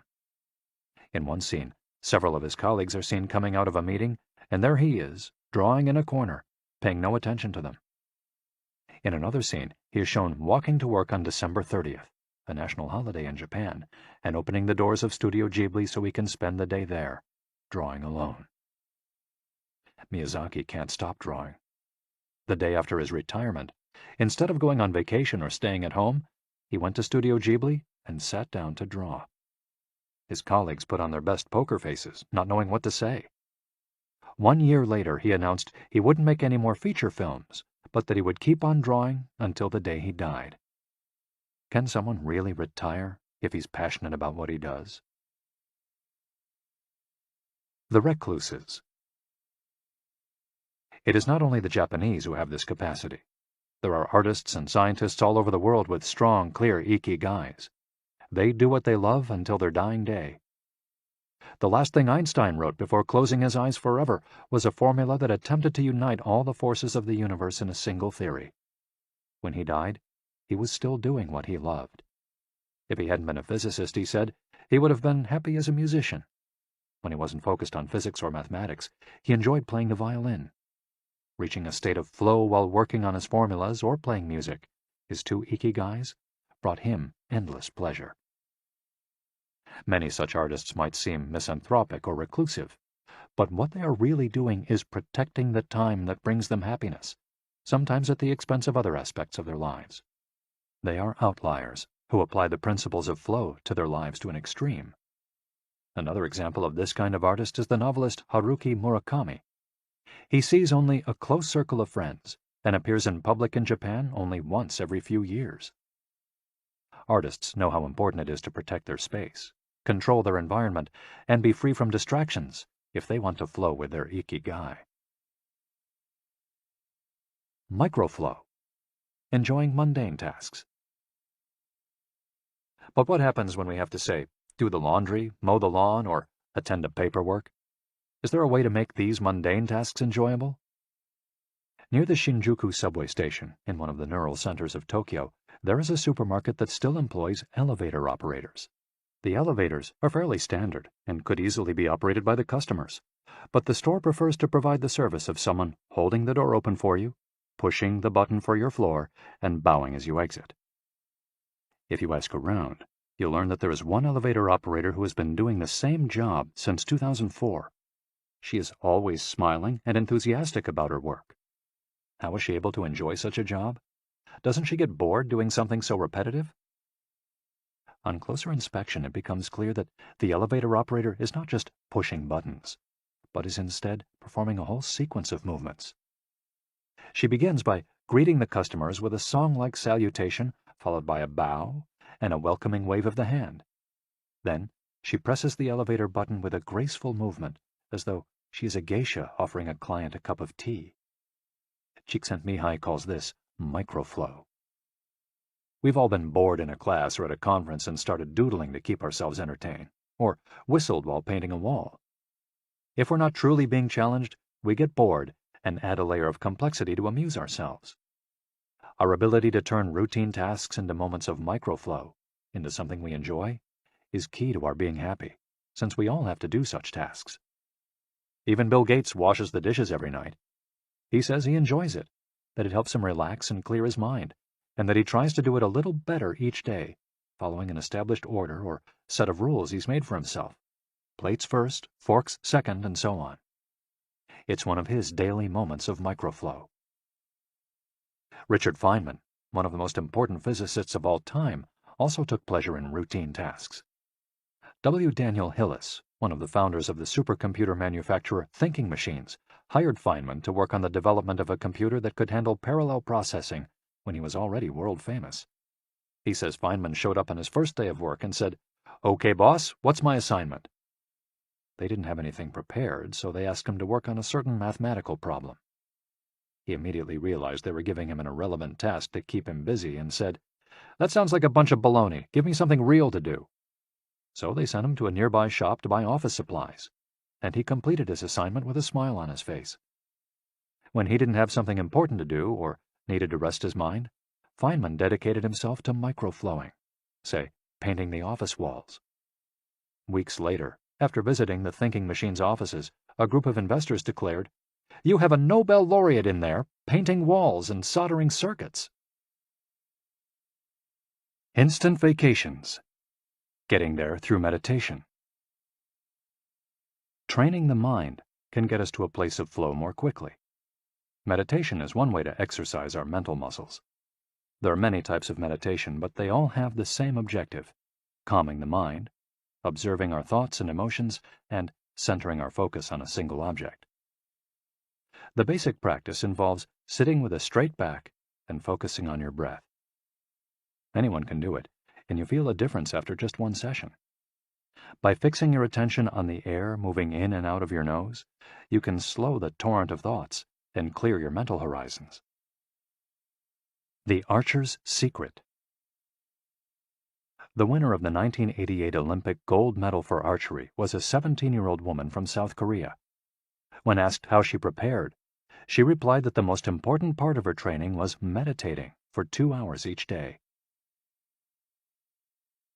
If we want to get better at reaching a state of flow, meditation is an excellent antidote to our smartphones and their notifications constantly clamoring for our attention. One of the most common mistakes among people starting to meditate is worrying about doing it right, achieving absolute mental silence or reaching nirvana. The most important thing is to focus on the journey. Since the mind is a constant swirl of thoughts, ideas, and emotions, slowing down the centrifuge, even for just a few seconds, can help us feel more rested and leave us with a sense of clarity. In fact, one of the things we learn in the practice of meditation is not to worry about anything that flits across our mental screen. The idea of killing our boss might flash into our mind, but we simply label it as a thought and let it pass like a cloud, without judging or rejecting it. It's only a thought, one of the 60,000 we have every day, according to some experts. Meditation generates alpha and theta brainwaves. For those experienced in meditation, these waves appear right away, while it might take half an hour for a beginner to experience them. These relaxing brainwaves are the ones that are activated right before we fall asleep, as we lie in the sun or right after taking a hot bath. We all carry a spa with us everywhere we go. It's just a matter of knowing how to get in, something anyone can do with a bit of practice. Humans as ritualistic beings. Life is inherently ritualistic. We could argue that humans naturally follow rituals that keep us busy. In some modern cultures, we've been forced out of our ritualistic lives to pursue goal after goal in order to be seen as successful. But throughout history, humans have always been busy. We were hunting, cooking, farming, exploring, and raising families, activities that were structured as rituals to keep us busy throughout our days. But in an unusual way, rituals still permeate daily life and business practices in modern Japan. The main religions in Japan, Confucianism, Buddhism, and Shintoism, are all ones in which the rituals are more important than absolute rules. When doing business in Japan, process, manners, and how you work on something is more important than the final results. Whether this is good or bad for the economy is beyond the scope of this audiobook. What is indisputable, though, is that finding flow in a ritualistic workplace is much easier than in one in which we are continually stressed out trying to achieve unclear goals set by our bosses. Rituals give us clear rules and objectives, which help us enter a state of flow. When we have only a big goal in front of us, we might feel lost or overwhelmed by it. Rituals help us by giving us the process, the sub-steps on the path to achieving a goal. When confronted with a big goal, try to break it down into parts, and then attack each part one by one. Focus on enjoying your daily rituals, using them as tools to enter a state of flow. Don't worry about the outcome. It will come naturally. Happiness is in the doing, not in the result. As a rule of thumb, remind yourself, rituals over goals. The happiest people are not the ones who achieve the most. They're the ones who spend more time than others in a state of flow. Using flow to find your Ikigai. After hearing this chapter, you should have a better idea of which activities in your life make you enter flow. Write all of them on a piece of paper. Then, ask yourself 3 questions. What do the activities that drive you to flow have in common? Why do these activities drive you to flow? For example, are all the activities you most like doing ones that you practice alone or with other people? Do you flow more when doing things that require you to move your body, or just to think? In the answers to these questions, you might find the underlying Ikigai that drives your life. If you don't, then keep searching by going deeper into what you like by spending more of your time in the activities that make you flow. Also, try new things that are not on the list of what makes you flow, but that are similar and that you're curious about. For example, if photography is something that drives you into flow, you could also try painting. You might even like it more. Or if you love snowboarding and have never tried surfing, flow is mysterious. It's like a muscle. The more you train it, the more you will flow, and the closer you'll be to your Ikigai.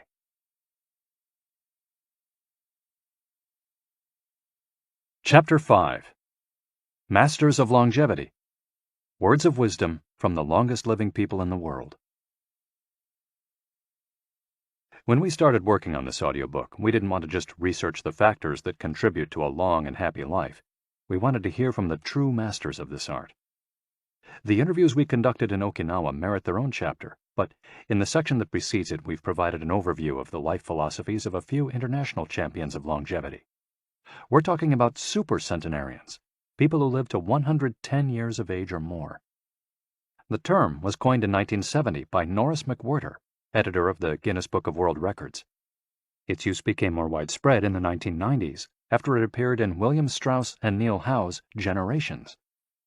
Today, there are an estimated 300 to 450 super centenarians in the world, although the age of only around 75 of them has been confirmed. They aren't superheroes, but we could see them as such for having spent far more time on this planet than the average life expectancy would predict. Given the rise in life expectancy around the world, the number of supercentenarians might also increase. A healthy and purposeful life could help us join their ranks. Let's take a look at what a few of them have to say. Misao Okawa, 117. Eat and sleep, and you'll live a long time. You have to learn to relax.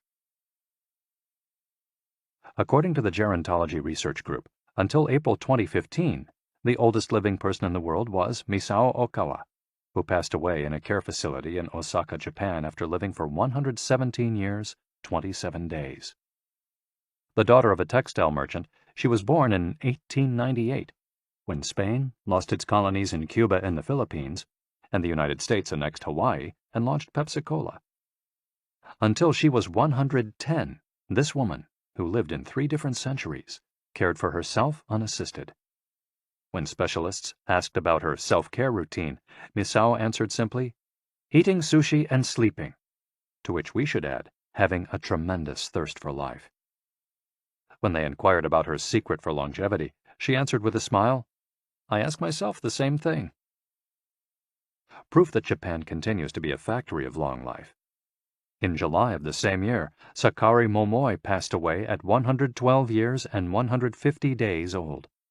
At the time, he was the oldest man in the world, though he was younger than 57 women. Maria Capovilla, 116.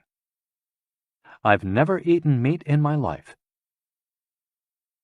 Born in Ecuador in 1889, Maria Capovilla was recognized by Guinness as the world's oldest person. She died of pneumonia in 2006 at 116 years and 347 days old, leaving behind 3 children, 12 grandchildren, and 20 great and great-great-grandchildren. She gave one of her last interviews at age 107, sharing her memories and her thoughts. I'm happy, and I give thanks to God who keeps me going. I never thought I'd live so long. I thought I'd die long ago. My husband, Antonio Capovilla, was the captain of a ship. He passed away at 84.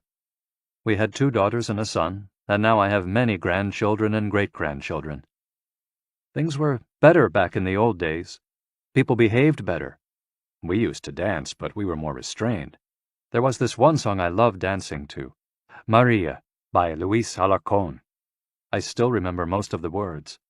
I also remember many prayers and say them every day. I like the waltz, and can still dance it. I also still make crafts. I do some of the things I did when I was in school. When she had finished recalling her past, she began to dance, one of her great passions, with an energy that made her seem decades younger. When asked about her secret for longevity, she responded simply, I don't know what the secret to long life is. The only thing I do is, I've never eaten meat in my life. I attribute it to that. Jean Calment, 122. Everything's fine.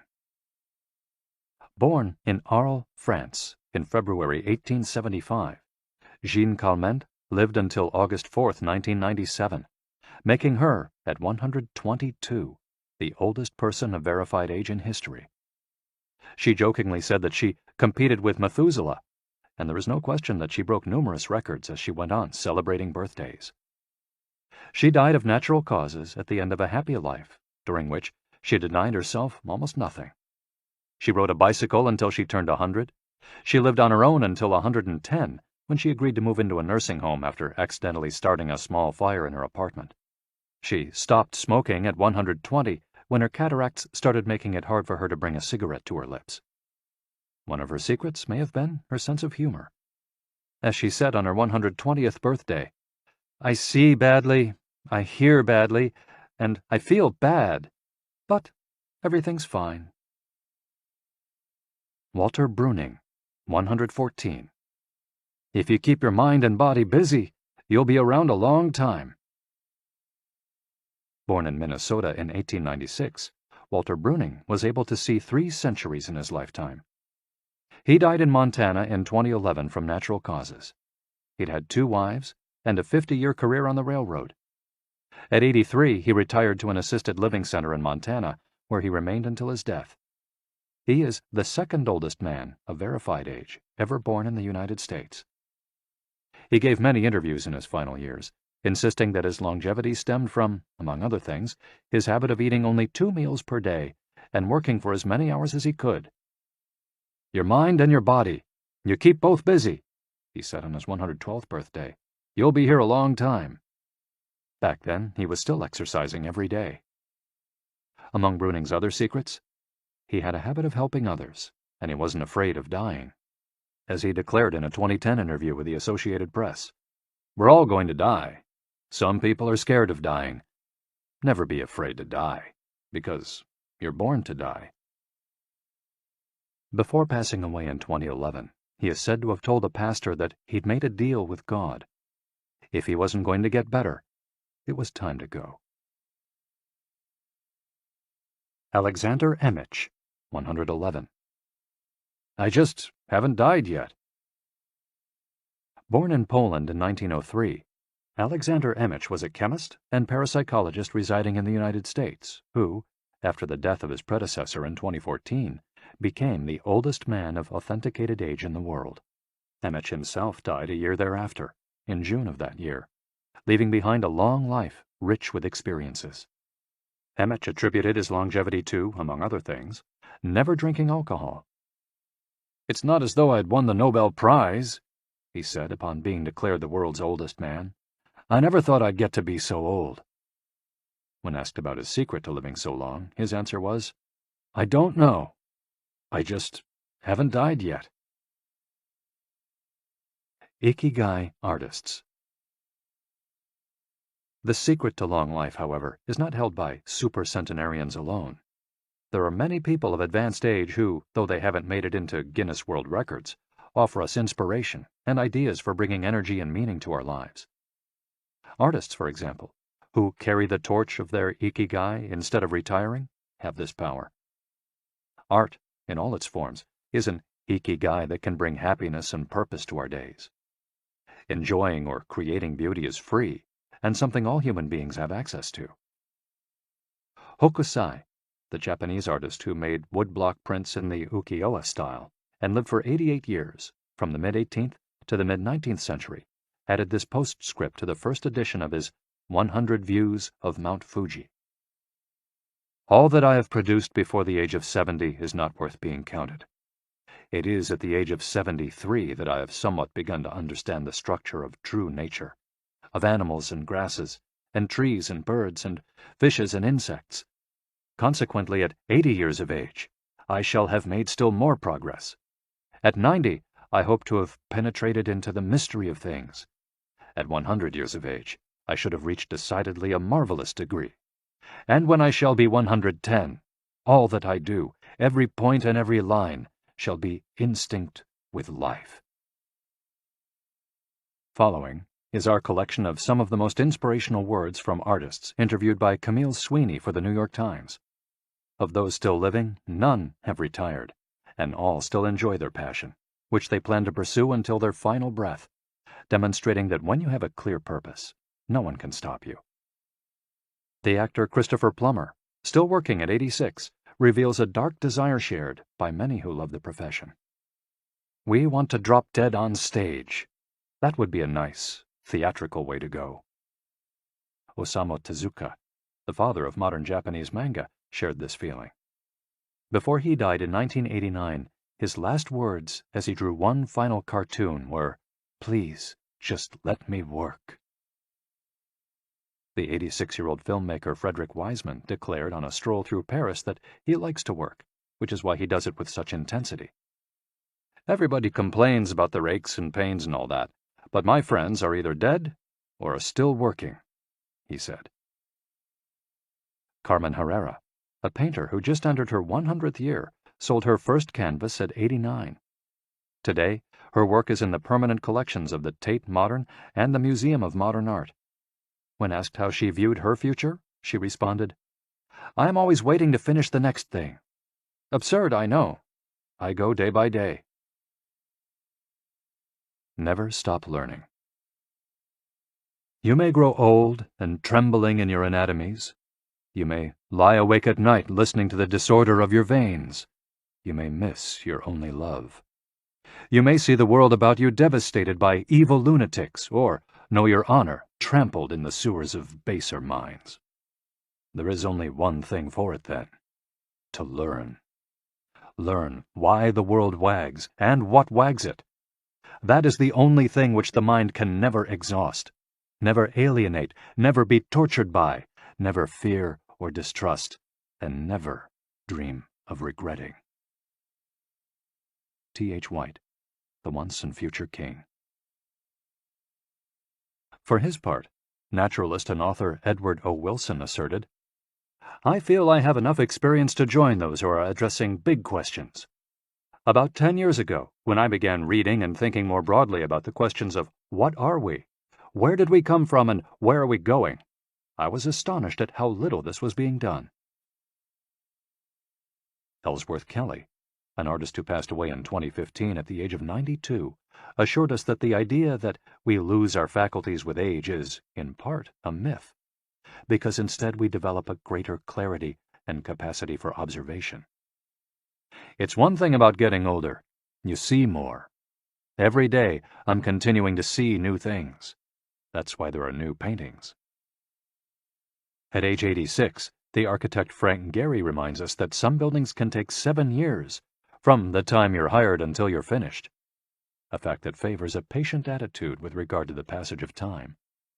The man responsible for the Guggenheim Museum Bilbao, however, knows how to live in the here and now. You stay in your time. You don't go backward. I think if you relate to the time you're in, you keep your eyes and ears open, read the paper, see what's going on, stay curious about everything, you will automatically be in your time. Longevity in Japan. Because of its robust civil registry, many of those verified as having lived the longest are found in the United States. However, there are many centenarians living in remote villages in other countries. A peaceful life in the countryside seems pretty common among people who have watched a century pass.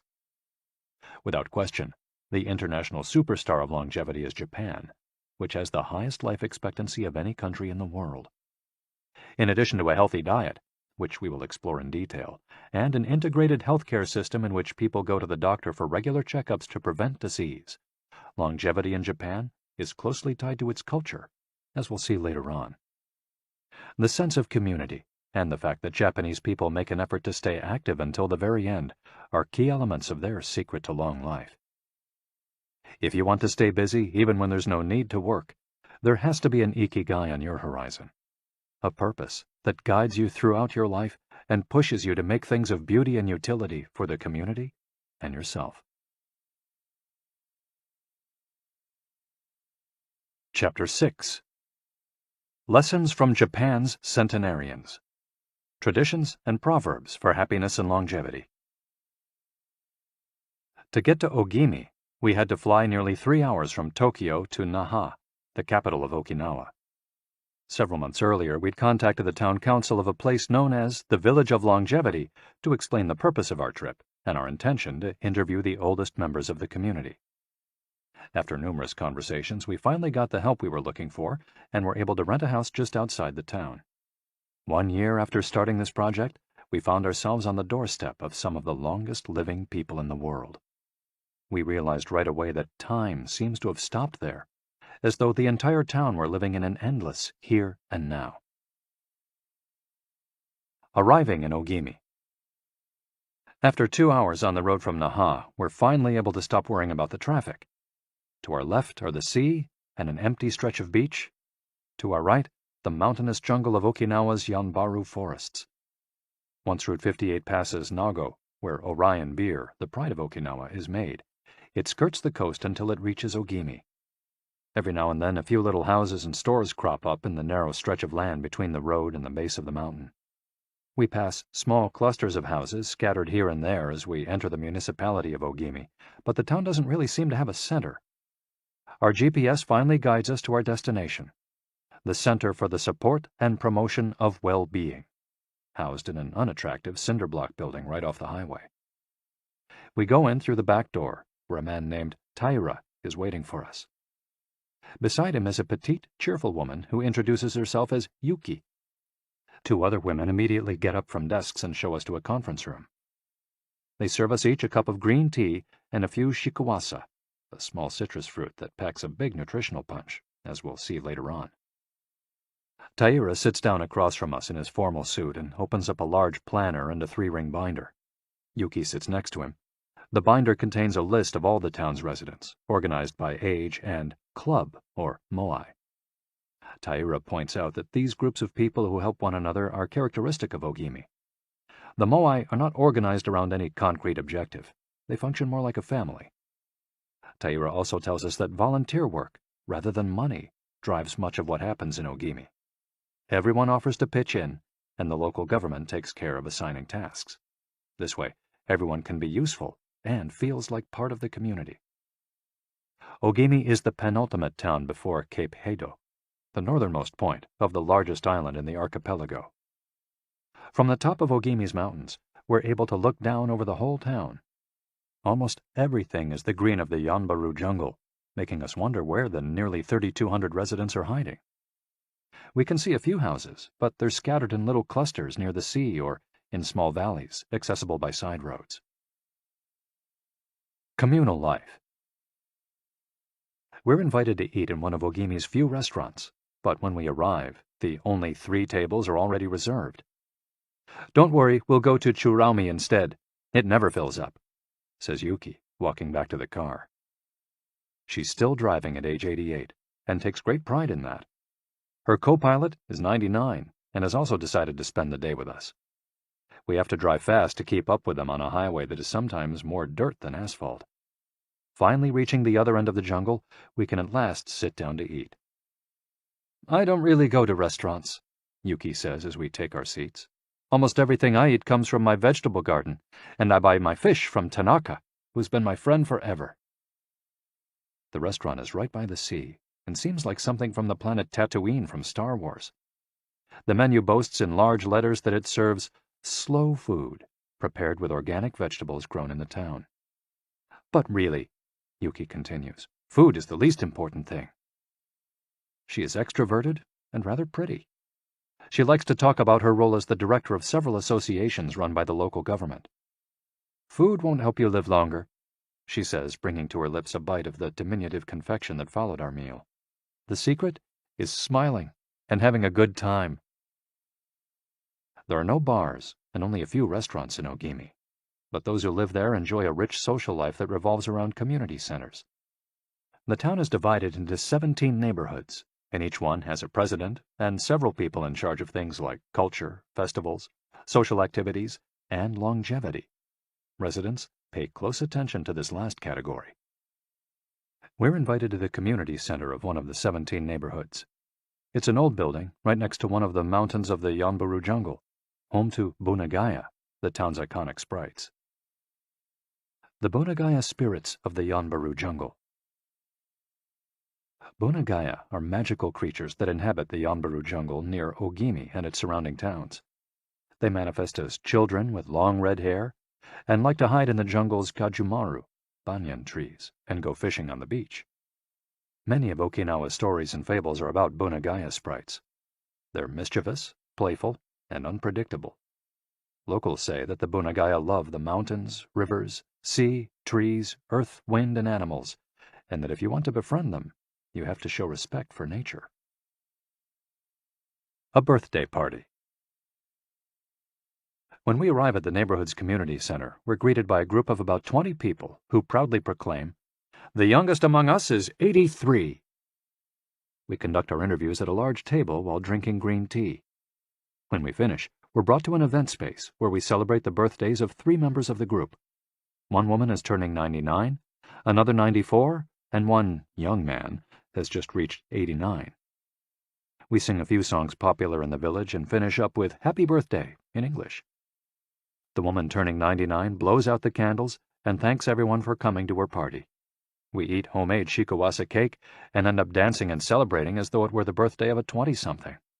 It's the first party, but not the last that we'll attend during our week in the village.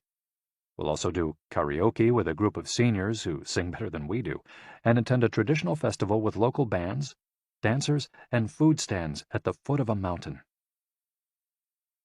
Celebrate each day together. Celebrations seem to be an essential part of life in Ogimi. We're invited to watch a game of gate ball, one of the most popular sports among Okinawa's older residents. It involves hitting a ball with a mallet-like stick. It's a low-impact sport that can be played anywhere, and it's a good excuse to move around and have fun as a group.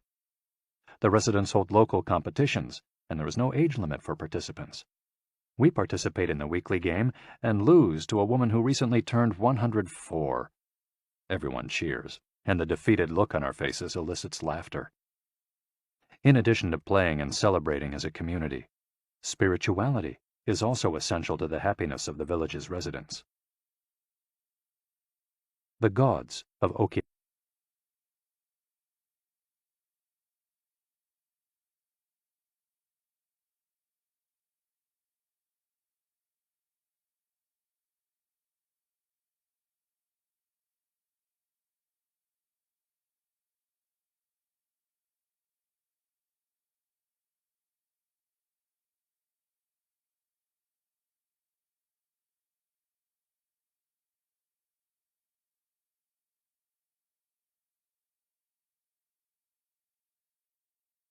The main religion in Okinawa is known as Ryukyu Shinto. Ryukyu is the original name of the Okinawa archipelago, and Shinto means the path of the gods. Ryukyu Shinto combines elements of Chinese Taoism, Confucianism, Buddhism, and Shintoism with shamanistic and animistic elements. According to this ancient faith, the world is populated by an infinite number of spirits divided into several types: spirits of the home, of the forest, of the trees, and of the mountains. It's important to appease these spirits through rituals and festivals, and by consecrating sacred grounds. Okinawa is full of sacred jungles and forests, where many of the two main kinds of temples are found, the Utaki and the Uganju. We visited an Uganju, or small open-air temple, adorned with incense and coins, next to a waterfall in Ogimi. The Utaki is a collection of stones where people go to pray and where, supposedly, spirits gather. In Okinawa's religious practice, women are considered spiritually superior to men, whereas the opposite is true of traditional Shintoism in the rest of Japan. Yuta are women chosen as mediums by their communities to make contact with the spirit realm through traditional rites. Ancestor worship is another important feature of spiritual practice in Okinawa, and in Japan in general. The home of each generation's firstborn usually contains a butsudan, or small altar, used to pray for and make offerings to the family's ancestors. Mabui. Every person has an essence, or mabui. This mabui is our spirit and the source of our life force. It is immortal and makes us who we are. Sometimes the mabui of someone who has died is trapped in the body of a living person. This situation requires a separation ritual to free the mabui of the deceased. It often happens when a person dies suddenly, especially at a young age, and his or her mabui does not want to move on to the realm of the dead. A mabui can also be passed from person to person by physical contact. A grandmother who leaves her granddaughter a ring transfers a part of her mabui to her. Photographs can also be a medium for passing mabui among people. The older, the stronger. Looking back, our days in Ogimi were intense but relaxed, sort of like the lifestyle of the locals, who always seemed to be busy with important tasks, but who, upon closer inspection, did everything with a sense of calm. They were always pursuing their Ikigai, but they were never in a rush. Not only did they seem to be happily busy, but we also noticed that they followed the other principles for happiness that Washington Burnap stated 200 years ago. The grand essentials to happiness in this life are something to do, something to love, and something to hope for. On our last day, we went to buy gifts at a small market at the edge of town. The only things sold there are local vegetables, green tea, and shikawasa juice, along with bottles of water from a spring hidden in the Yanburu forests, bearing labels that read, "Longevity Water." We bought ourselves some of this longevity water and drank it in the parking lot, looking out over the sea and hoping that the little bottles that promised a magic elixir would bring us health and long life, and would help us find our own Ikigai. Then we took a photo with a statue of Abuna Gaya and walked up to it one last time to read the inscription. A declaration from the town where people live longest. At 80, I am still a child. When I come to see you at 90, send me away to wait until I am 100. The older, the stronger. Let us not depend too much on our children as we age. If you seek long life and health, you are welcome in our village, where you will be blessed by nature, and together we will discover the secret to longevity. April 23, 1993, Ogimi Federation of Senior Citizens Clubs. The interviews. Over the course of a week, we conducted a total of 100 interviews, asking the eldest members of the community about their life philosophy, their Ikigai, and the secrets to longevity. We filmed these conversations with 2 cameras for use in a little documentary, and chose a few especially meaningful and inspiring statements to include in this section of the audiobook. 1. Don't worry. The secret to a long life is not to worry, and to keep your heart young. Don't let it grow old. Open your heart to people with a nice smile on your face. If you smile and open your heart, your grandchildren and everyone else will want to see you. The best way to avoid anxiety is to go out in the street and say hello to people. I do it every day. I go out there and say hello and see you later. Then I go home and care for my vegetable garden. In the afternoon, I spend time with friends. Here, everyone gets along. We try not to cause problems. Spending time together and having fun is the only thing that matters. 2. Cultivate good habits. I feel joy every morning waking up at 6 and opening the curtains to look out at my garden where I grow my own vegetables. I go right outside to check on my tomatoes, my mandarin oranges. I love the sight of them. It relaxes me. After an hour in the garden, I go back inside and make breakfast. I plant my own vegetables and cook them myself. That's my Ikigai. The key to staying sharp in old age is in your fingers. From your fingers to your brain and back again. If you keep your fingers busy, you'll live to see 100. I get up at 4 every day. I set my alarm for that time, have a cup of coffee, and do a little exercise, lifting my arms. That gives me energy for the rest of the day. I eat a bit of everything. I think that's the secret. I like variety in what I eat. I think it tastes better. Working. If you don't work, your body breaks down. When I wake up, I go to the Butsudan and light incense. You have to keep your ancestors in mind. It's the first thing I do every morning. I wake up every day at the same time, early, and spend the morning in my vegetable garden. I go dancing with my friends once a week. I do exercise every day, and every morning I go for a little walk. I never forget to do my Taiso exercises when I get up. Eating vegetables, it helps you live longer. To live a long time, you need to do 3 things. Exercise to stay healthy, eat well, and spend time with people. 3. Nurture your friendships every day. Getting together with my friends is my most important Ikigai. We all get together here and talk. It's very important. I always know I'll see them all here tomorrow, and that's one of my favorite things in life. My main hobby is getting together with friends and neighbors. Talking each day with the people you love, that's the secret to a long life. I say hello and see you later to the children on their way to school and wave at everyone who goes by me in their car. Drive safely, I say.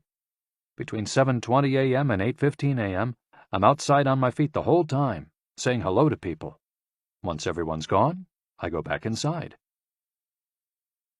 Chatting and drinking tea with my neighbors, that's the best thing in life. And singing together.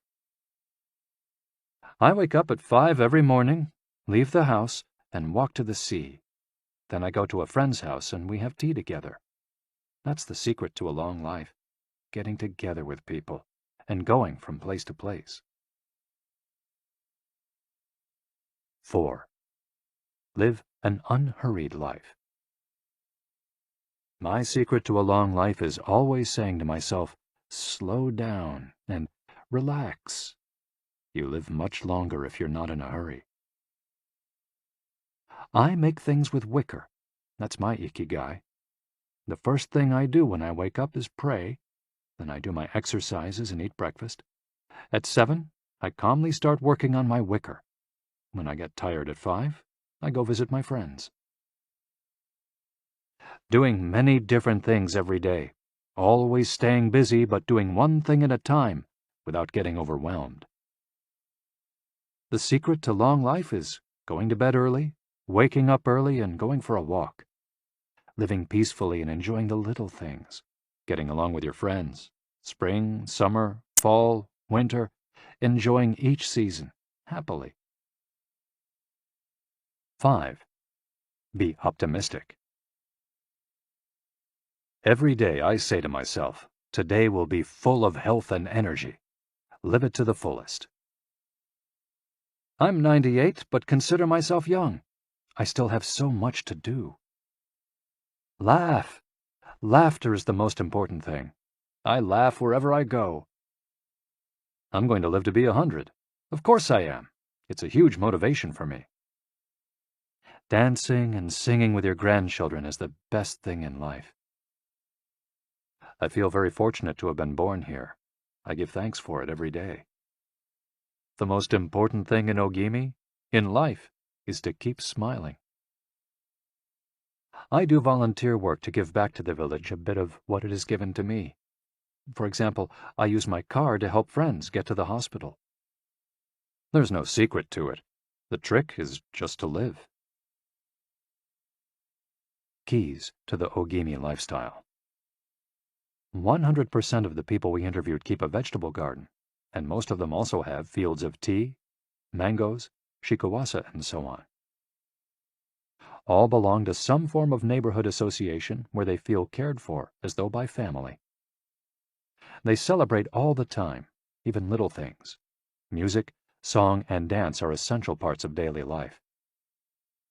They have an important purpose in life, or several.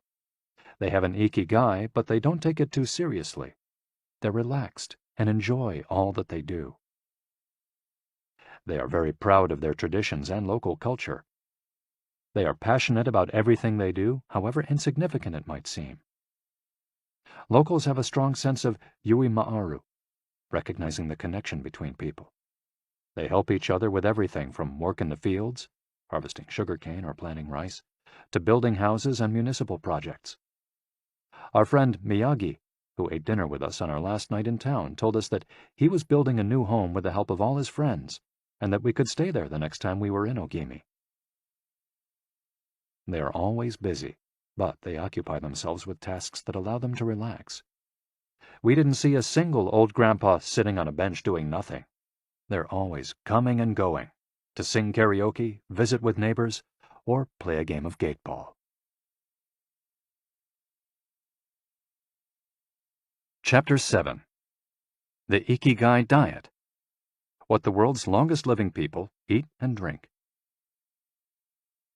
According to the World Health Organization, Japan has the highest life expectancy in the world, 85 years for men and 87.3 years for women. Moreover, it has the highest ratio of centenarians in the world, more than 520 for every million people, as of September 2016. While life expectancy in Japan is high overall, Okinawa exceeds the national average. Okinawa is one of the areas in Japan that were most affected by World War II. As a result not only of conflicts on the battlefield, but also of hunger and a lack of resources once the war ended, the average life expectancy was not very high during the 1940s and 1950s. As Okinawans recovered from the destruction, however, they came to be some of the country's longest living citizens. What secrets to long life do the Japanese hold? What is it about Okinawa that makes it the best of the best in terms of life expectancy? Experts point out that, for one thing, Okinawa is the only province in Japan without trains. Its residents have to walk or cycle when not driving. It's also the only province that has managed to follow the Japanese government's recommendation of eating less than 10 grams of salt per day. Okinawa's Miracle Diet. The mortality rate from cardiovascular disease in Okinawa is the lowest in Japan, and diet almost certainly has a lot to do with this. It's no coincidence that the Okinawa diet is so often discussed around the world at panels on nutrition. The most concrete and widely cited data on diet in Okinawa came from studies by Makoto Suzuki, a cardiologist at the University of Ryukyus, who has published more than 700 scientific articles on nutrition and aging in Okinawa since 1970. Bradley J. Wilcox and D. Craig Wilcox joined Makoto Suzuki's research team and published a book considered the Bible on the subject, The Okinawa Program. They reached the following conclusions. Locals eat a wide variety of foods, especially vegetables. Variety seems to be key. A study of Okinawa's Centenarians showed that they ate 206 different foods, including spices, on a regular basis. They ate an average of 18 different foods each day, a striking contrast to the nutritional poverty of our fast food culture. They eat at least 5 servings of fruits and vegetables every day. At least 7 types of fruits and vegetables are consumed by Okinawans on a daily basis. The easiest way to check if there's enough variety on your table is to make sure you're eating the rainbow. A table featuring red peppers, carrots, spinach, cauliflower, and eggplant, for example, offers great color and variety. Vegetables, potatoes, legumes, and soy products, such as tofu, are the staples of an Okinawan's diet. More than 30% of their daily calories come from vegetables. Grains are the foundation of their diet.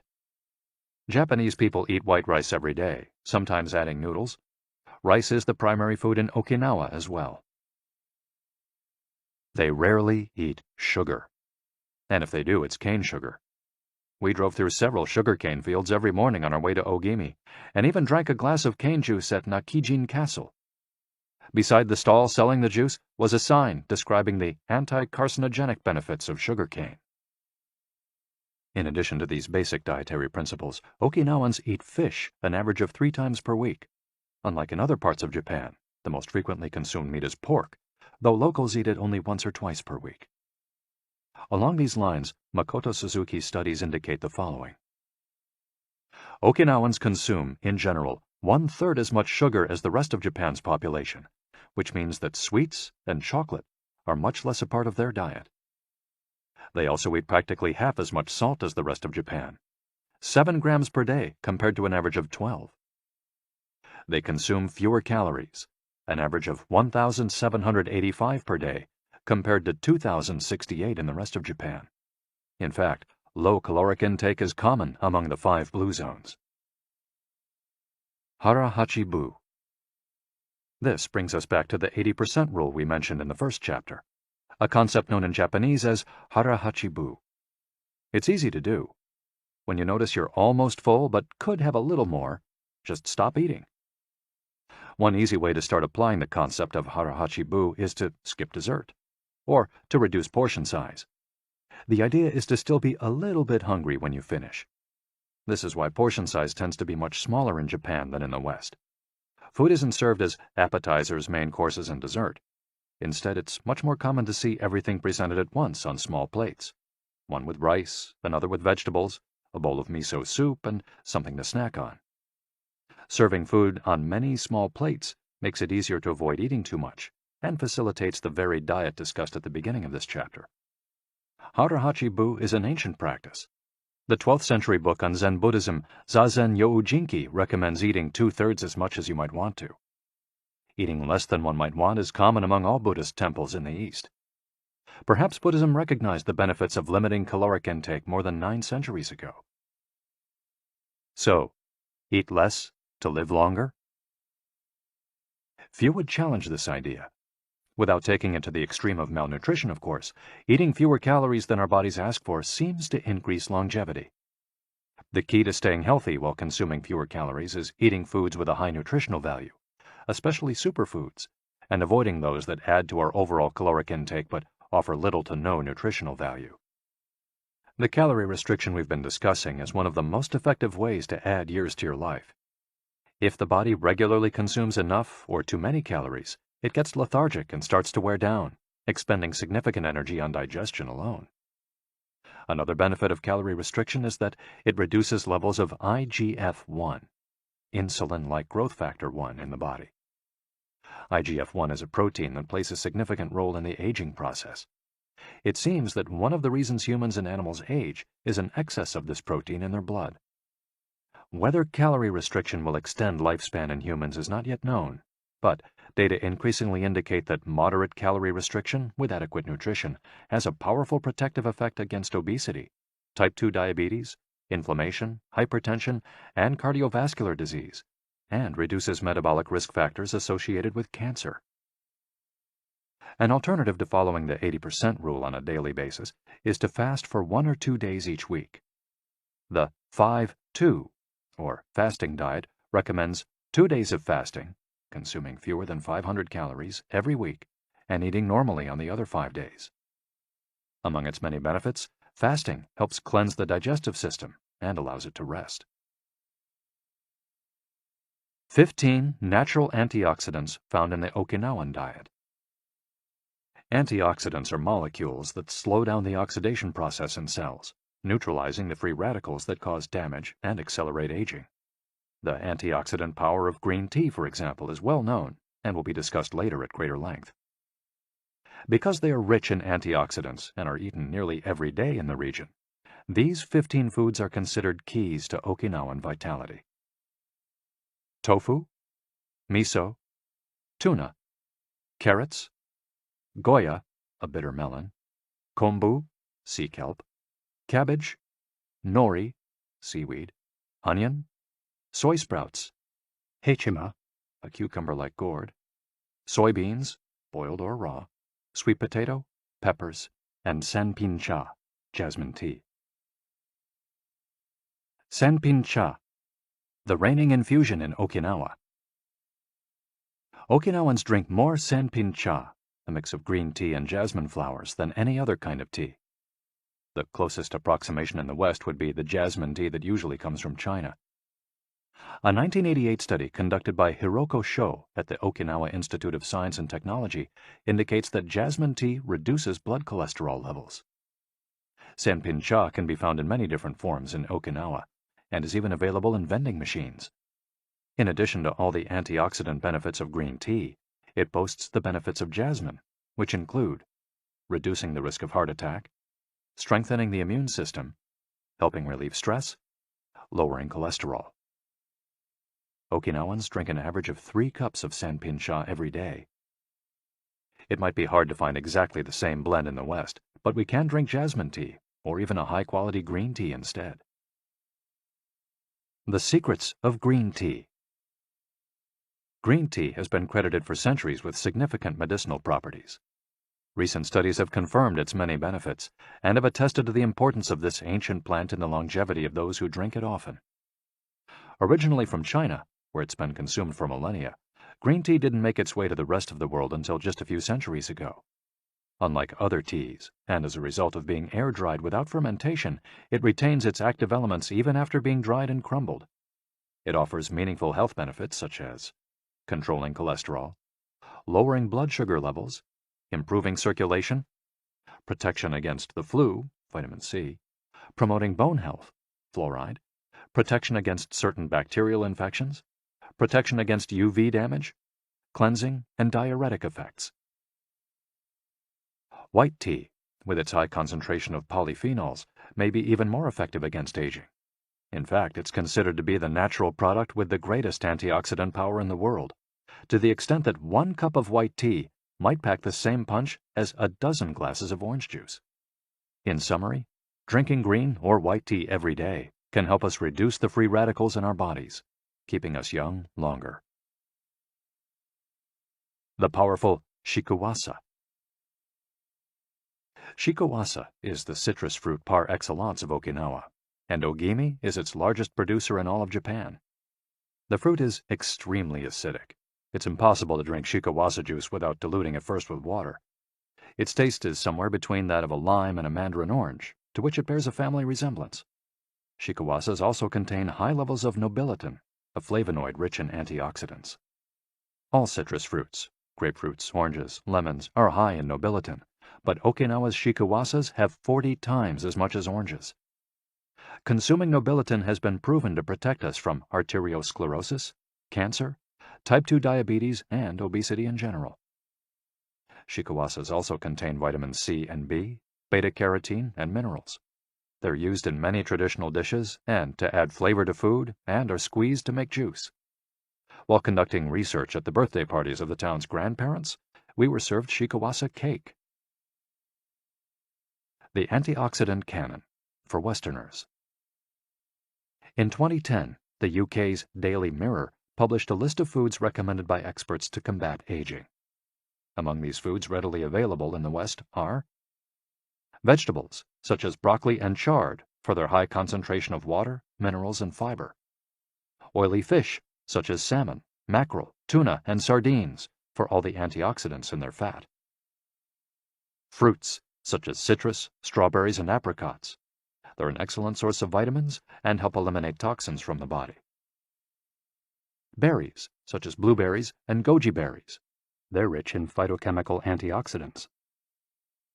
Dried fruits, which contain vitamins and antioxidants and give you energy. Grains, such as oats and wheat, which give you energy and contain minerals. Olive oil, for its antioxidant effects that show in your skin.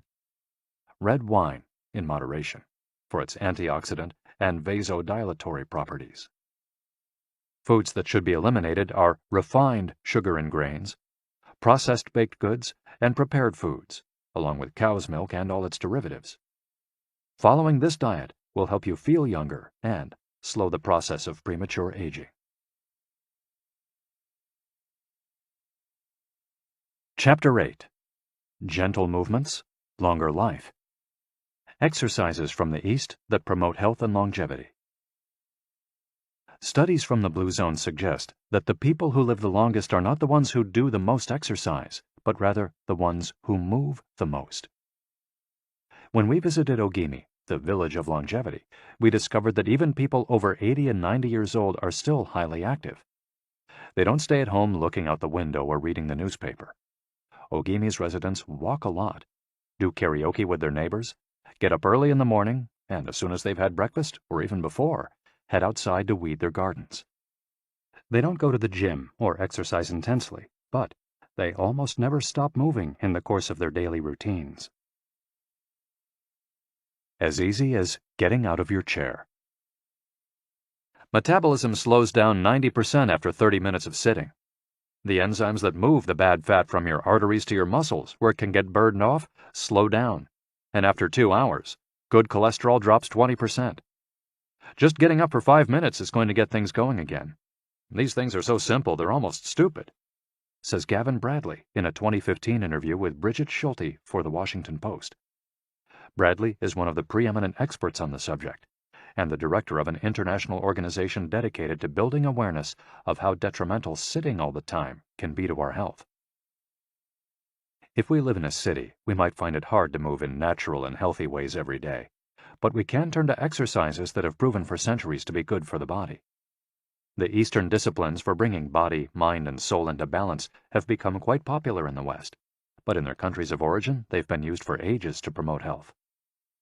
Yoga, originally from India, though very popular in Japan, and China's Qigong and Tai Chi, among other disciplines, seek to create harmony between a person's body and mind so they can face the world with strength, joy, and serenity. They're touted as elixirs of youth, and science has endorsed the claim. These gentle exercises offer extraordinary health benefits and are particularly appropriate for older individuals who have a harder time staying fit. Tai Chi has been shown, among other things, to slow the development of osteoporosis and Parkinson's disease, to increase circulation, and to improve muscle tone and flexibility. Its emotional benefits are just as important. It's a great shield against stress and depression. You don't need to go to the gym for an hour every day or run marathons. As Japanese centenarians show us, all you need is to add movement to your day. Practicing any of these Eastern disciplines on a regular basis is a great way to do so. An added benefit is that they all have well-defined steps, and as we heard in Chapter 4, disciplines with clear rules are good for flow. If you don't like any of these disciplines, feel free to choose a practice that you love and that makes you move. Following We'll take a look at some of the practices that promote health and longevity. But first, a little appetizer. A singularly Japanese exercise for starting your day. Radio Taiso. This morning warm-up has been around since before World War II. The radio part of its name is from when the instructions for each exercise were transmitted over the radio. But today people usually do these movements while tuned to a television channel or internet video demonstrating the steps. One of the main purposes of doing Radio Taiso is to promote a spirit of unity among participants. The exercises are always done in groups, usually in schools before the start of classes, and in businesses before the workday begins. Statistics show that 30% of Japanese practice Radio Taiso for a few minutes every morning. But Radio Taiso is one thing that almost everyone we interviewed in Ogimi had in common. Even the residents of the nursing home we visited dedicated at least 5 minutes every day to doing it, though some did the exercises from their wheelchairs. We joined them on their daily practice, and we felt refreshed for the rest of the day. When these exercises are done in a group, it's usually on a sports field or in a large reception hall, and typically involves some kind of loudspeaker. The exercises take 5 or 10 minutes, depending on whether you do all or only some of them. They focus on dynamic stretching and increasing joint mobility. One of the most iconic Radio Taiso exercises consists of simply raising your arms above your head and then bringing them down in a circular motion. It's a tool to wake up the body, an easy mobility workout that is low in intensity and that focuses on exercising as many joints as possible. It might seem basic, but in our modern lives, we can spend days without raising our arms above our ears. Think about it. Our arms are down when using computers, when using smartphones, when reading books. One of the few times we raise our hands over our heads is when reaching for something in a cupboard or closet, while our ancestors were raising their hands over their heads all the time when gathering things from trees. Radio Taiso helps us to practice all the basic movements of the body. Yoga. Popular in Japan as well as in the West, yoga can be done by almost anyone. Some of its poses have even been adapted for pregnant women and practitioners with physical disabilities. Yoga comes from India, where it was developed millennia ago to unite our mental and physical elements. The word yoga itself comes from the Sanskrit term for yoke, which refers to the crosspiece that binds draft animals to one another and to the cart they're pulling. Yoga strives to unite body and mind in the same way, guiding us toward a healthy lifestyle in harmony with the world around us. The main objectives of yoga are to bring us closer to our human nature, mental and physical purification, to bring us closer to the divine. Styles of yoga. Though all are oriented towards similar goals, there are many different types of yoga that vary according to the traditions and texts from which they were developed. The differences among them lie, as the masters say, in the path taken to the summit of our best self. Jnana Yoga. The yoga of wisdom, the search for discipline and mental growth. Karma Yoga focuses on action, on tasks and duties that benefit oneself and one's community. Bhakti Yoga, the yoga of devotion and surrender to the divine. Mantra Yoga focuses on the recitation of mantras to reach a state of relaxation. Kundalini Yoga combines diverse steps to reach the desired mental state. Raja Yoga, also known as the royal path, encompasses a range of steps geared toward achieving communion with oneself and others. Hatha Yoga, the most widespread form in the West and Japan, characterized by asanas or poses combined in a quest for balance. How to do a sun salutation. The sun salutation is one of the most iconic exercises in Hatha Yoga. To do it, you simply have to follow these 12 basic movements. 1. With your feet together, stand up straight, but keep your muscles relaxed. Exhale. 2. Place the palms of your hands together in front of your chest. From this position, inhale as you raise your arms above your head and bend backwards slightly. 3. Exhale as you bend forward until you touch the ground with the palms of your hands, without bending your knees. 4. Stretch one leg back to touch the floor with the tips of your toes. Inhale. 5. Bring the other leg back, keeping your legs and arms straight as you hold your breath. 6. As you exhale, bend your arms and bring your chest to the ground, and then forward, resting your knees on the ground. 7. Straighten your arms and bend your spine back, keeping the lower half of your body on the ground. Inhale. 8.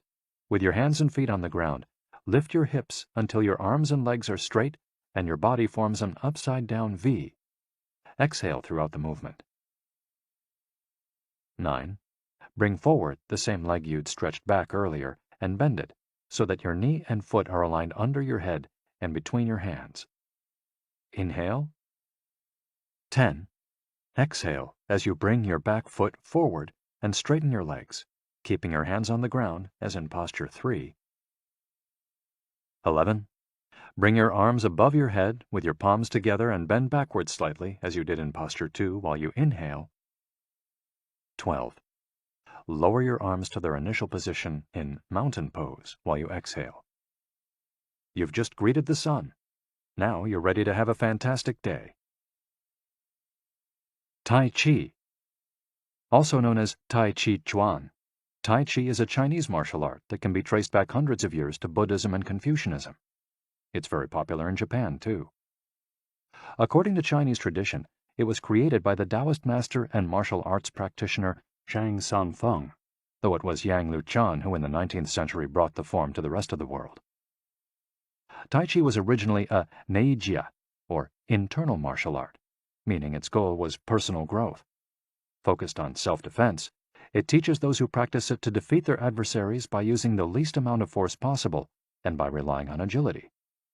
Tai Chi, which was also seen as a means of healing body and mind, would go on to be used more frequently to foster health and inner peace. To encourage its citizens to be more active, the Chinese government promoted it as an exercise, and it lost its original connection to martial arts, becoming instead a source of health and well-being, accessible to all. Styles of Tai Chi. There are different schools and styles of Tai Chi. The following are the best known. Chen style alternates between slow movements and explosive ones. Yang style, the most widespread of the forms, characterized by slow, fluid movements. Wu style utilizes small, slow, deliberate movements. Hao style, centered on internal movements, with almost microscopic external movements, one of the least practiced forms of Tai Chi, even in China. Despite their differences, these styles all have the same objectives. 1. To control movement through stillness. 2. To overcome force through finesse. 3. To move second and arrive first. 4. To know yourself and your opponent. The 10 basic principles of Tai Chi. According to the master Yang Cheng Fu, the correct practice of Tai Chi follows 10 basic principles. 1.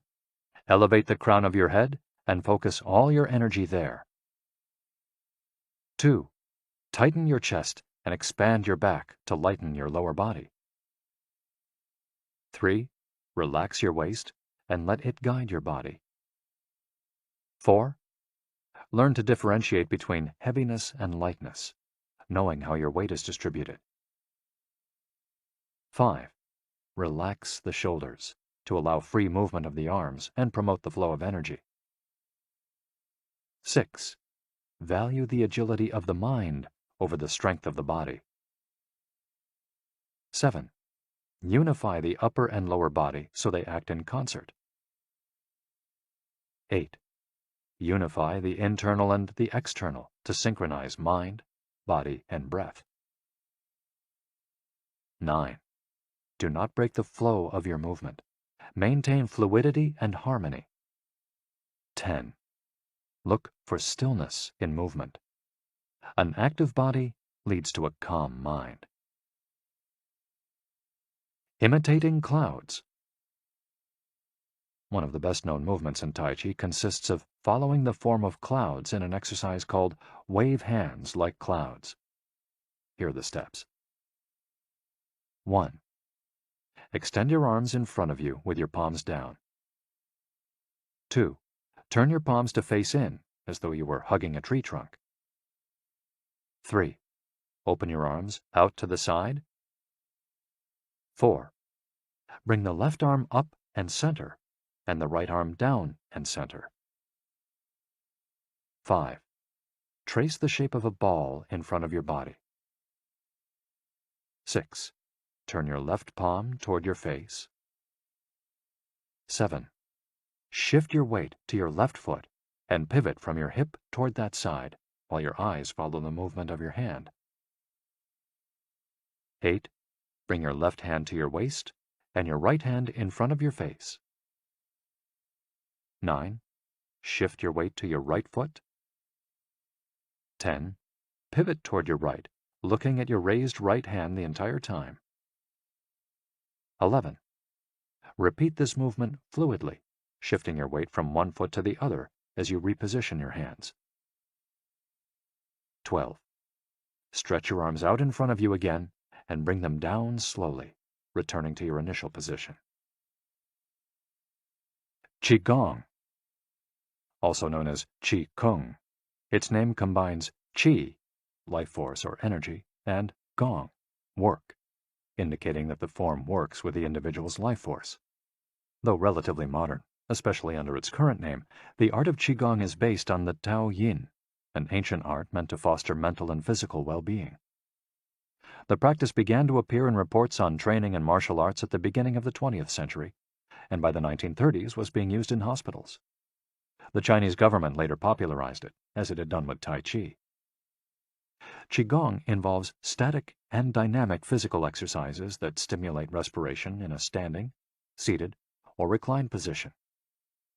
There are many different styles of Qigong, but all of them seek to strengthen and regenerate Qi. Though its movements are typically gentle, the practice is intense. Benefits of Qigong. According to numerous international scientific studies, Qigong, like Tai Chi and yoga, offers significant health benefits. The following stand out among those proven through scientific research, as observed by Dr. Kenneth M. Sancer of San Francisco's Qigong Institute in his article, Medicinal Applications of Qigong. Modification of brainwaves. Improved balance of sex hormones.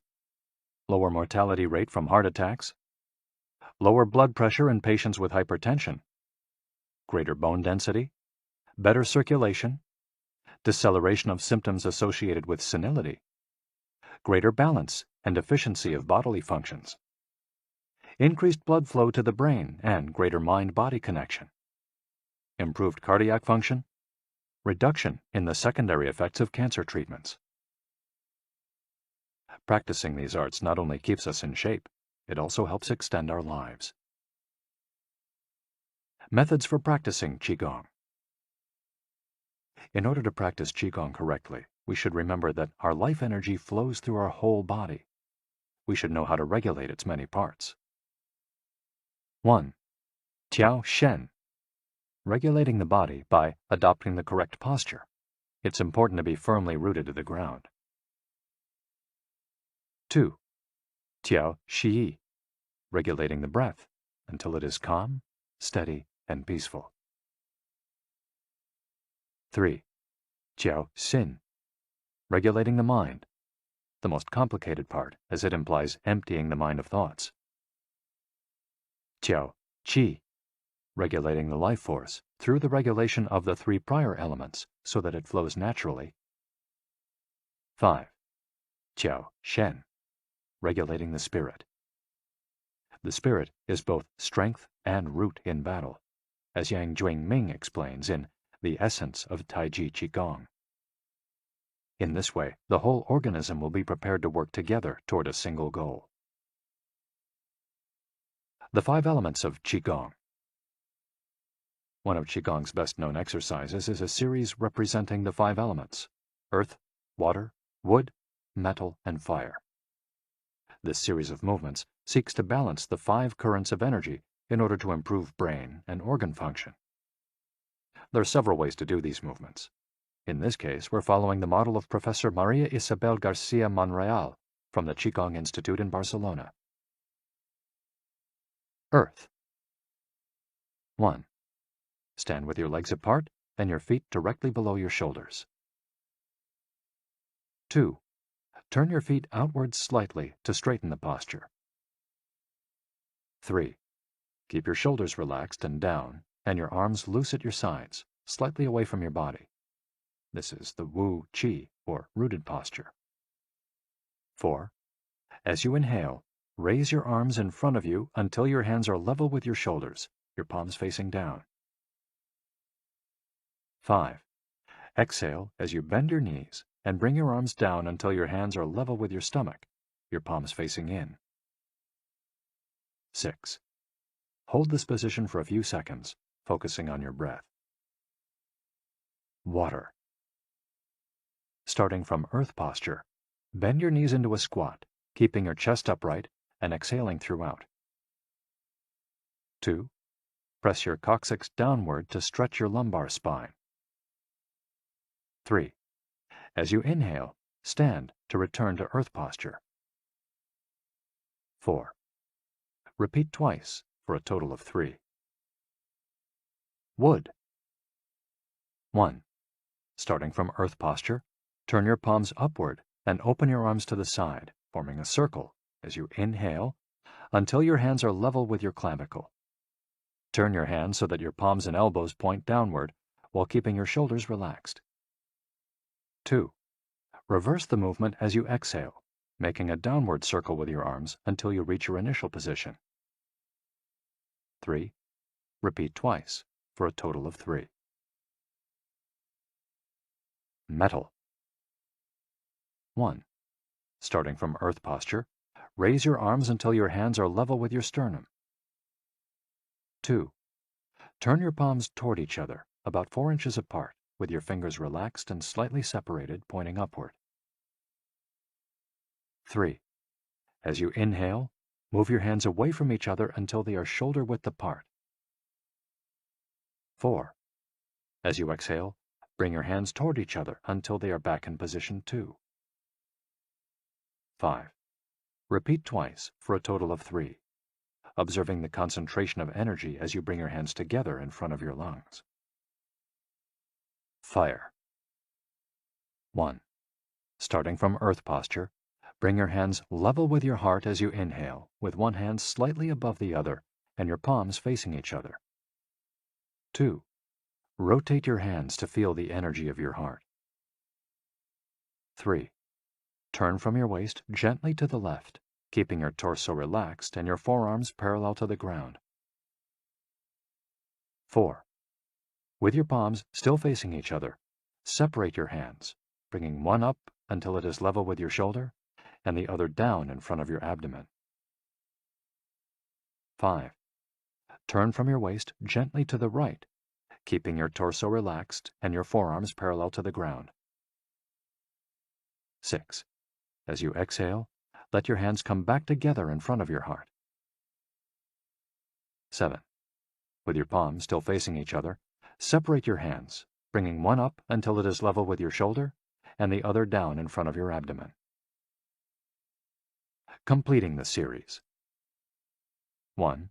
Starting from earth posture, inhale as you bring your hands level with your shoulders, palms facing down. 2. As you exhale, lower your arms to rest at your sides, returning to the initial Wu Qi posture. Shiatsu. Created in Japan in the early 20th century, principally for the treatment of arthritis, Shiatsu also works on energy flow through the application of pressure with the thumbs and the palms of the hands. In combination with stretching and breathing exercises, it seeks to create equilibrium among the different elements of the body. The following quote is about the Dao Yin, a general term referring to the ancient arts meant to foster mental and physical well-being. It is not important that a Dao Yin have a name, is imitating something, or is engraved in jade. What is important is the technique and the essence of what is really practiced. Stretching and contracting, bending and lifting of the head, stepping, lying down, resting or standing, walking or stepping slowly, screaming or breathing, everything can be a Tao Yin. Ge Hong. Breathe better. Live longer. The book Shu Chen Shishu, known in the West as 10 Books on the Cultivation of Perfection, dates back to the 13th century and is a compendium of materials from diverse sources on developing the mind and body. It quotes, among others, the celebrated Chinese doctor and essayist Sun Simiao, who lived during the 6th century. Sun Simiao was a proponent of a technique called the 6 healing sounds, which involves the coordination of movement, breathing, and pronouncing sounds with the purpose of bringing our souls to a place of calm. The 6 sounds are XU, pronounced like shh, with a deep sigh, which is associated with the liver. HE, pronounced like her, with a yawn, which is associated with the heart. SI, pronounced like sir, with a slow exhale, which is associated with the lungs. CHUI, pronounced like chui, with a forceful exhale, which is also associated with the kidneys. HOO, pronounced like hu, which is associated with the spleen, and XI, pronounced like shi, which connects the whole body. The following poem by Sun Simiao offers clues about how to live well according to the season. It reminds us of the importance of breathing and suggests that as we breathe, we visualize the organs associated with each of the healing sounds. In spring, breathe shh for clear eyes, and so wood can aid your liver. In summer, reach for her, so that heart and fire can be at peace. In fall, breathe sir to stabilize and gather metal, keeping the lungs moist. For the kidneys, next, breathe chui and see your inner waters calm. The triple heater needs your shi to expel all heat and troubles. In all 4 seasons, take deep breaths so your spleen can process food. And of course, avoid exhaling noisily. Don't let even your own ears hear you. The practice is most excellent and will help preserve your divine elixir. It might feel confusing to be presented with all the Eastern traditions we've introduced in this chapter. The takeaway is that they all combine a physical exercise with an awareness of our breath. These 2 components, movements and breath, help us to bring our consciousness in line with our body, instead of allowing our mind to be carried away by the sea of daily worries. Most of the time, we're just not aware enough of our breathing.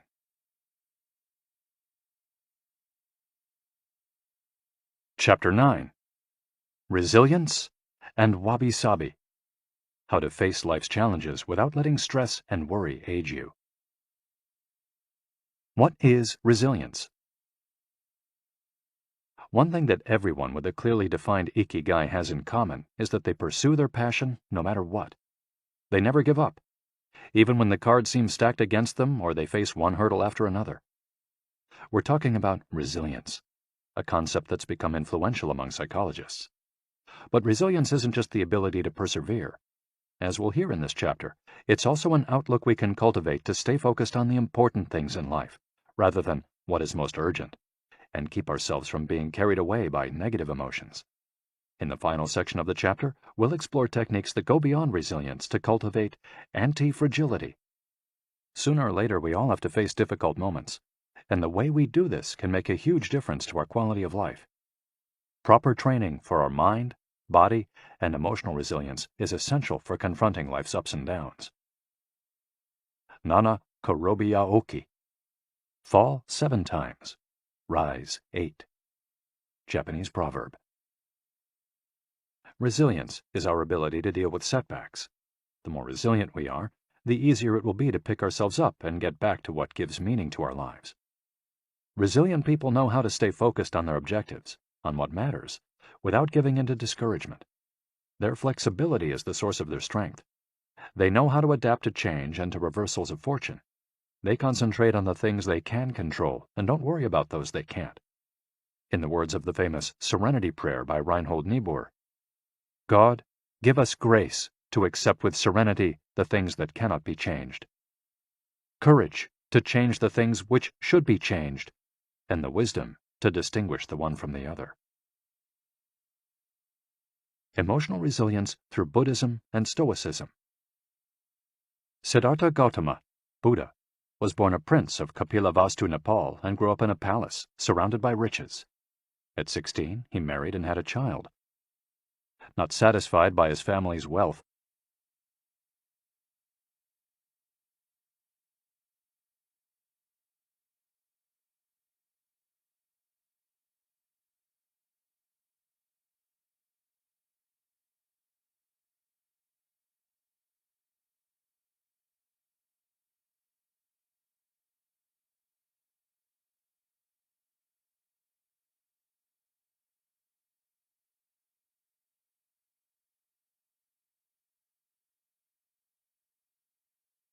he decided to try a different lifestyle and ran away from the palace to live as an ascetic. But it wasn't asceticism that he was looking for.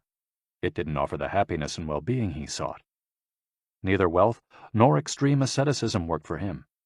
He realized that a wise person should not ignore life's pleasures. A wise person can live with these pleasures, but should always remain conscious of how easy it is to be enslaved by them. Zeno of Citium began his studies with the Cynics. The Cynics also led ascetic lives, leaving behind all earthly pleasures. They lived in the street, and the only thing they owned was the clothing on their backs. Seeing that cynicism did not give him a sense of well-being, Zeno abandoned its teachings to found the school of Stoicism, which centers on the idea that there is nothing wrong with enjoying life's pleasures as long as they do not take control of your life as you enjoy them. You have to be prepared for those pleasures to disappear. The goal is not to eliminate all feelings and pleasures from our lives, as in cynicism, but to eliminate negative emotions.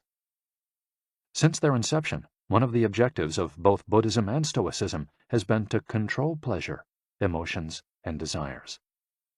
Though the philosophies are very different, both aim to curb our ego and control our negative emotions. Both Stoicism and Buddhism are, at their roots, methods for practicing well-being. According to Stoicism, our pleasures and desires are not the problem. We can enjoy them as long as they don't take control of us. The Stoics viewed those who were able to control their emotions as virtuous. What's the worst thing that could happen? We finally land our dream job, but after a little while we're already hunting for a better one. We win the lottery and buy a nice car, but then decide we can't live without a sailboat. We finally win the heart of the man or woman we've been pining for, and suddenly we find we have a wandering eye. People can be insatiable. The Stoics believe that these kinds of desires and ambitions are not worth pursuing. The objective of the virtuous person is to reach a state of tranquility, apatheia, the absence of negative feelings such as anxiety, fear, shame, vanity, and anger, and the presence of positive feelings such as happiness, love, serenity, and gratitude. In order to keep their minds virtuous, the Stoics practiced something like negative visualization. They imagined the worst thing that could happen in order to be prepared if certain privileges and pleasures were taken from them. To practice negative visualization, we have to reflect on negative events, but without worrying about them.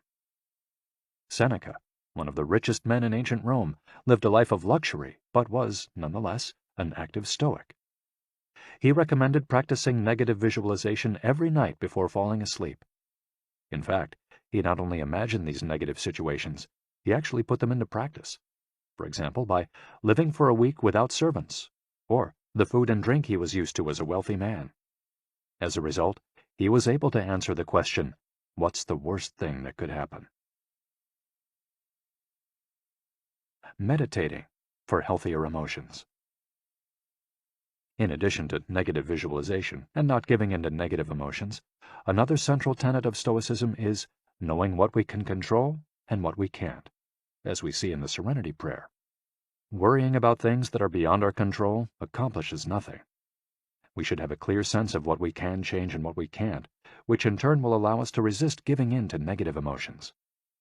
In the words of Epictetus, "It's not what happens to you, but how you react that matters."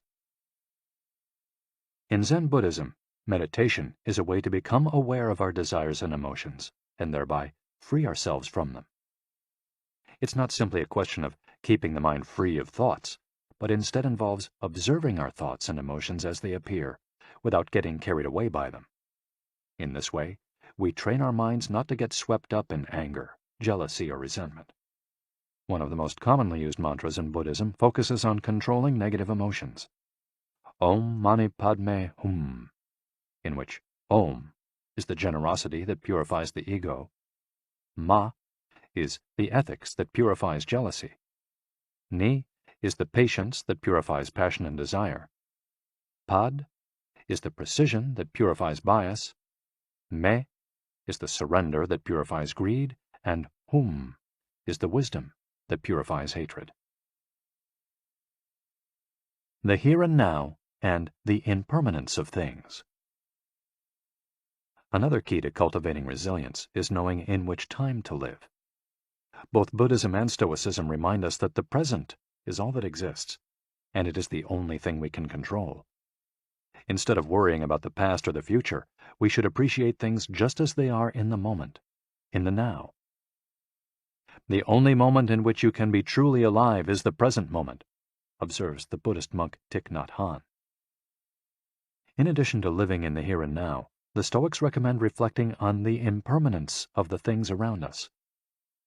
The Roman Emperor Marcus Aurelius said that the things we love are like the leaves of a tree. They can fall at any moment with a gust of wind. He also said that changes in the world around us are not accidental, but rather form part of the essence of the universe, a rather Buddhist notion, in fact. We should never forget that everything we have and all the people we love will disappear at some point. This is something we should keep in mind, but without giving in to pessimism. Being aware of the impermanence of things does not have to make us sad. It should help us love the present moment and those who surround us. All things human are short-lived and perishable, Seneca tells us. The temporary, ephemeral, and impermanent nature of the world is central to every Buddhist discipline. Keeping this always in mind helps us avoid excessive pain in times of loss. Wabisabi and Ichigo Ichie. Wabisabi is a Japanese concept that shows us the beauty of the fleeting, changeable, and imperfect nature of the world around us. Instead of searching for beauty in perfection, we should look for it in things that are flawed, incomplete. This is why the Japanese place such value, for example, on an irregular or cracked teacup. Only things that are imperfect, incomplete, and ephemeral can truly be beautiful, because only those things resemble the natural world. A complementary Japanese concept is that of Ichigo Ichie, which could be translated as, "This moment exists only now and won't come again."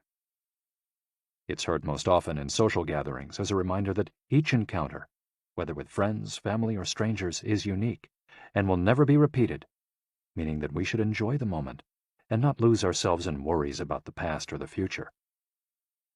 The concept is commonly used in tea ceremonies, Zen meditation, and Japanese martial arts, all of which place emphasis on being present in the moment. In the West, we've grown accustomed to the permanence of the stone buildings and cathedrals of Europe, which sometimes gives us the sense that nothing changes, making us forget about the passage of time. Greco-Roman architecture adores symmetry, sharp lines, imposing facades, and buildings and statues of the gods that outlast the centuries. Japanese architecture, on the other hand, doesn't try to be imposing or perfect, because it is built in the spirit of wabi-sabi. The tradition of making structures out of wood presupposes their impermanence and the need for future generations to rebuild them. Japanese culture accepts the fleeting nature of the human being and everything we create. The grand shrine of Ise, for example, has been rebuilt every 20 years for centuries. The most important thing is not to keep the building standing for generations, but to preserve customs and traditions, things that can withstand the passage of time better than structures made by human hands. The key is to accept that there are certain things over which we have no control, like the passage of time and the ephemeral nature of the world around us. Ichigo Ichie teaches us to focus on the present and enjoy each moment that life brings us. This is why it's so important to find and pursue our Ikigai. Wabisabi teaches us to appreciate the beauty of imperfection as an opportunity for growth. Beyond resilience, anti-fragility. As the legend goes, the first time Hercules faced the Hydra, he despaired when he discovered that cutting off one of its heads meant that two would grow back in its place. He would never be able to kill the beast if it got stronger with every wound. As Nassim Nicholas Taleb explains in Anti-Fragile, Things That Gain from Disorder, we use the word fragile to describe people, things, and organizations that are weakened when harmed, and the words robust and resilient for things that are able to withstand harm without weakening. But we don't have a word for things that get stronger when harmed, up to a point. To refer to the kind of power possessed by the Hydra of Lerna, to talk about things that get stronger when they are harmed, Taleb proposed the term anti-fragile. Anti-fragility is beyond resilience or robustness. The resilient resists shocks and stays the same. The anti-fragile gets better. Catastrophes and exceptional circumstances offer good models for explaining anti-fragility. In 2011, a tsunami hit the Tohoku region of Japan, doing tremendous damage to dozens of cities and towns along the coast, most famously Fukushima. When we visited the affected coast 2 years after the catastrophe, having driven for hours along cracked highways and past one empty gas station after another, we passed through several ghost towns whose streets had been taken over by the remnants of houses, piles of cars, and empty train stations. These towns were fragile spaces that had been forgotten by the government and could not recover on their own. Other places, such as Ishinomaki and Kisenuma, suffered extensive damage but were rebuilt within a few years, thanks to the efforts of many. Ishinomaki and Kisenuma showed how resilient they were in their ability to return to normal after the catastrophe. The earthquake that caused the tsunami also affected the Fukushima nuclear power plant. The Tokyo Electric Power Company engineers working at the plant were not prepared to recover from that kind of damage. The Fukushima nuclear facility is still in a state of emergency and will be for decades to come. It demonstrated its fragility in the face of an unprecedented catastrophe. The Japanese financial markets closed minutes after the earthquake. Which businesses did the best in the aftermath? Stock in big construction companies has been steadily on the rise since 2011. The need to rebuild the entire coast of Tohoku is a boon for construction. In this case, Japanese construction companies are anti-fragile, since they benefited enormously from the catastrophe. Now let's take a look at how we can apply this concept to our daily lives. How can we be more anti-fragile? Step 1. Create redundancies. Instead of having a single salary, try to find a way to make money from your hobbies, at other jobs, or by starting your own business. If you have only one salary, you might be left with nothing should your employer run into trouble, leaving you in a position of fragility. On the other hand, if you have several options and you lose your primary job, it might just happen that you end up dedicating more time to your secondary job, and maybe even make more money at it. You would have beaten that stroke of bad luck, and would be, in that case, anti-fragile.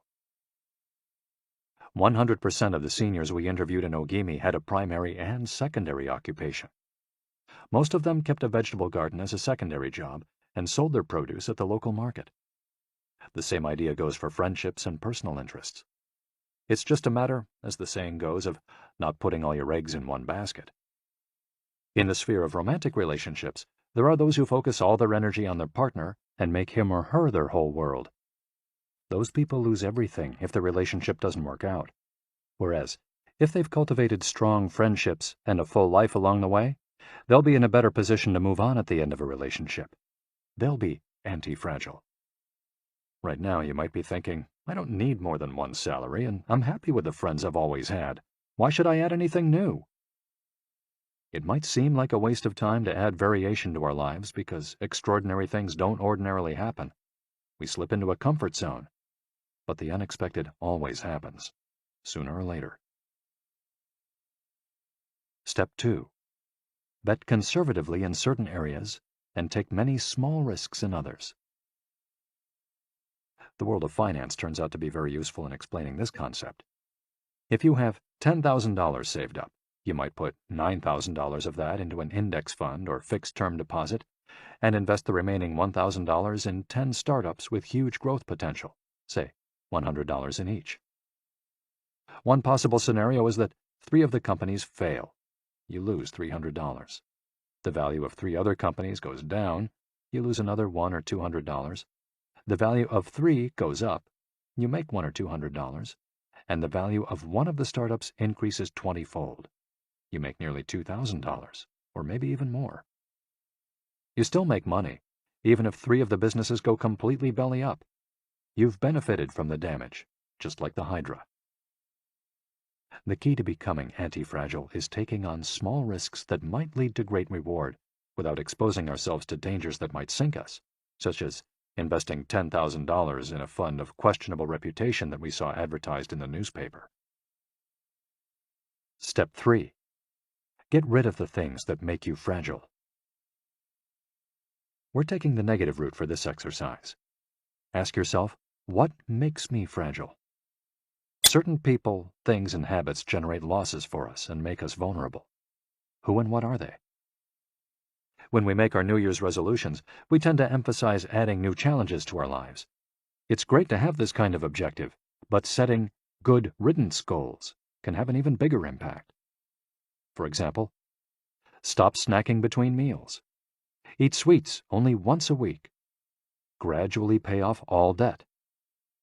Avoid spending time with toxic people. Avoid spending time doing things we don't enjoy simply because we feel obligated to do them. Spend no more than 20 minutes on Facebook each day. To build resilience into our lives, we shouldn't fear adversity because each setback is an opportunity for growth. If we adopt an anti-fragile attitude, we'll find a way to get stronger with every blow, refining our lifestyle and staying focused on our Ikigai. Taking a hit or two can be viewed as either a misfortune or an experience that we can apply to all areas of our lives as we continually make corrections and set new and better goals. As Taleb writes in Anti-Fragile, we need randomness, mess, adventures, uncertainty, self-discovery, hear traumatic episodes, all these things that make life worth living. We encourage those interested in the concept of anti-fragility to read Nassim Nicholas Taleb's Anti-Fragile. Life is pure imperfection, as the philosophy of Wabisabi teaches us, and the passage of time shows us that everything is fleeting. But if you have a clear sense of your Ikigai, each moment will hold so many possibilities that it will seem almost like an eternity.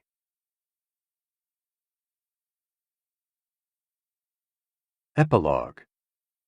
Ikigai, the Art of Living.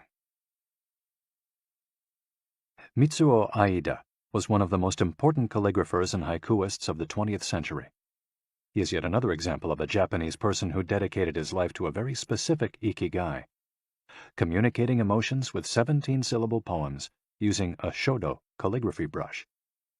Many of Aida's haikus philosophize about the importance of the present moment and the passage of time. One could be translated as, in the here and now, the only thing in my life is your life. In another poem, Aida writes simply, here, now. It is an artwork that seeks to evoke feelings of mono no aware, a melancholy appreciation of the ephemeral. The following poem touches on one of the secrets of bringing Ikigai into our lives. Happiness is always determined by your heart. And one last one, also by Aida, is keep going. Don't change your path. Once you discover your Ikigai, pursuing it and nurturing it every day will bring meaning to your life. The moment your life has this purpose, you will achieve a happy state of flow in all you do, like the calligrapher at his canvas or the chef who, after half a century, still prepares sushi for his patrons with love. Conclusion. Our Ikigai is different for all of us, but one thing we have in common is that we're all searching for meaning. When we spend our days feeling connected to what is meaningful to us, we live more fully. When we lose the connection, we feel despair. Modern life estranges us more and more from our true nature, making it very easy for us to lead lives lacking in meaning. Powerful forces and incentives, money, power, attention, success, distract us on a daily basis. Don't let them take over your life. Our intuition and curiosity are very powerful internal compasses to help us connect with our Ikigai. Follow those things you enjoy and get away from or change those you dislike. Be led by your curiosity and keep busy by doing things that fill you with meaning and happiness. It doesn't need to be a big thing. We might find meaning in being good parents or in helping our neighbors. There is no perfect strategy to connecting with our Ikigai. But what we've learned from the Okinawans is that we should not worry too much about finding it. Life is not a problem to be solved. Just remember to have something that keeps you busy doing what you love while being surrounded by the people who love you. The 10 Rules of Ikigai. We'll conclude this journey with 10 rules we've distilled from the wisdom of the long-lived residents of Ogimi. 1. Stay active. Don't retire. Those who give up the things they love doing and do well lose their purpose in life. That's why it's so important to keep doing things of value, making progress, bringing beauty or utility to others, helping out, and shaping the world around you, even after your official professional activity has ended. 2. Take it slow. Being in a hurry is inversely proportional to quality of life. As the old saying goes, walk slowly and you'll go far. When we leave urgency behind, life and time take on new meaning. 3. Don't fill your stomach. Less is more when it comes to eating for long life, too. According to the 80% rule, in order to stay healthier longer, we should eat a little less than our hunger demands, instead of stuffing ourselves. 4. Surround yourself with good friends. Friends are the best medicine. There for confiding worries over a good chat, sharing stories that brighten your day, getting advice, having fun, dreaming, in other words, living. 5. Get in shape for your next birthday. Water moves. It is at its best when it flows fresh and doesn't stagnate. The body you move through life in needs a bit of daily maintenance to keep it running for a long time. Plus, exercise releases hormones that make us feel happy. 6. Smile. A cheerful attitude is not only relaxing, it also helps make friends. It's good to recognize the things that aren't so great, but we should never forget what a privilege it is to be in the here and now, in a world so full of possibilities. 7. Reconnect with nature. Though most people live in cities these days, human beings are made to be part of the natural world. We should return to it often to recharge our batteries. 8. Give thanks. To your ancestors, to nature, which provides you with the air you breathe and the food you eat. To your friends and family, to everything that brightens your days and makes you feel lucky to be alive. Spend a moment every day giving thanks, and you'll watch your stockpile of happiness grow. 9. Live in the moment. Stop regretting the past and fearing the future. Today is all you have. Make the most of it. Make it worth remembering. 10. Follow your Ikigai. There is a passion inside you, a unique talent that gives meaning to your days and drives you to share the very best of yourself until the very end. If you don't know what your Ikigai is yet, as Viktor Frankl says, your mission is to discover it. The authors of this audiobook wish you a long, happy, and purposeful life. Thank you for joining us. Hector Garcia and Francesc Miralles. You've been listening to Ikigai, The Japanese Secret to a Long and Happy Life by Hector Garcia and Francesc Miralles, narrated by Walter Dixon. If you've enjoyed this audiobook and this performance, then please visit our website, gildanmedia.com. That's GILDANMEDIA.com, where you'll find a wide selection of titles in business and finance, personal development, psychology, and much, much more. And thank you for being a Gildan audio listener.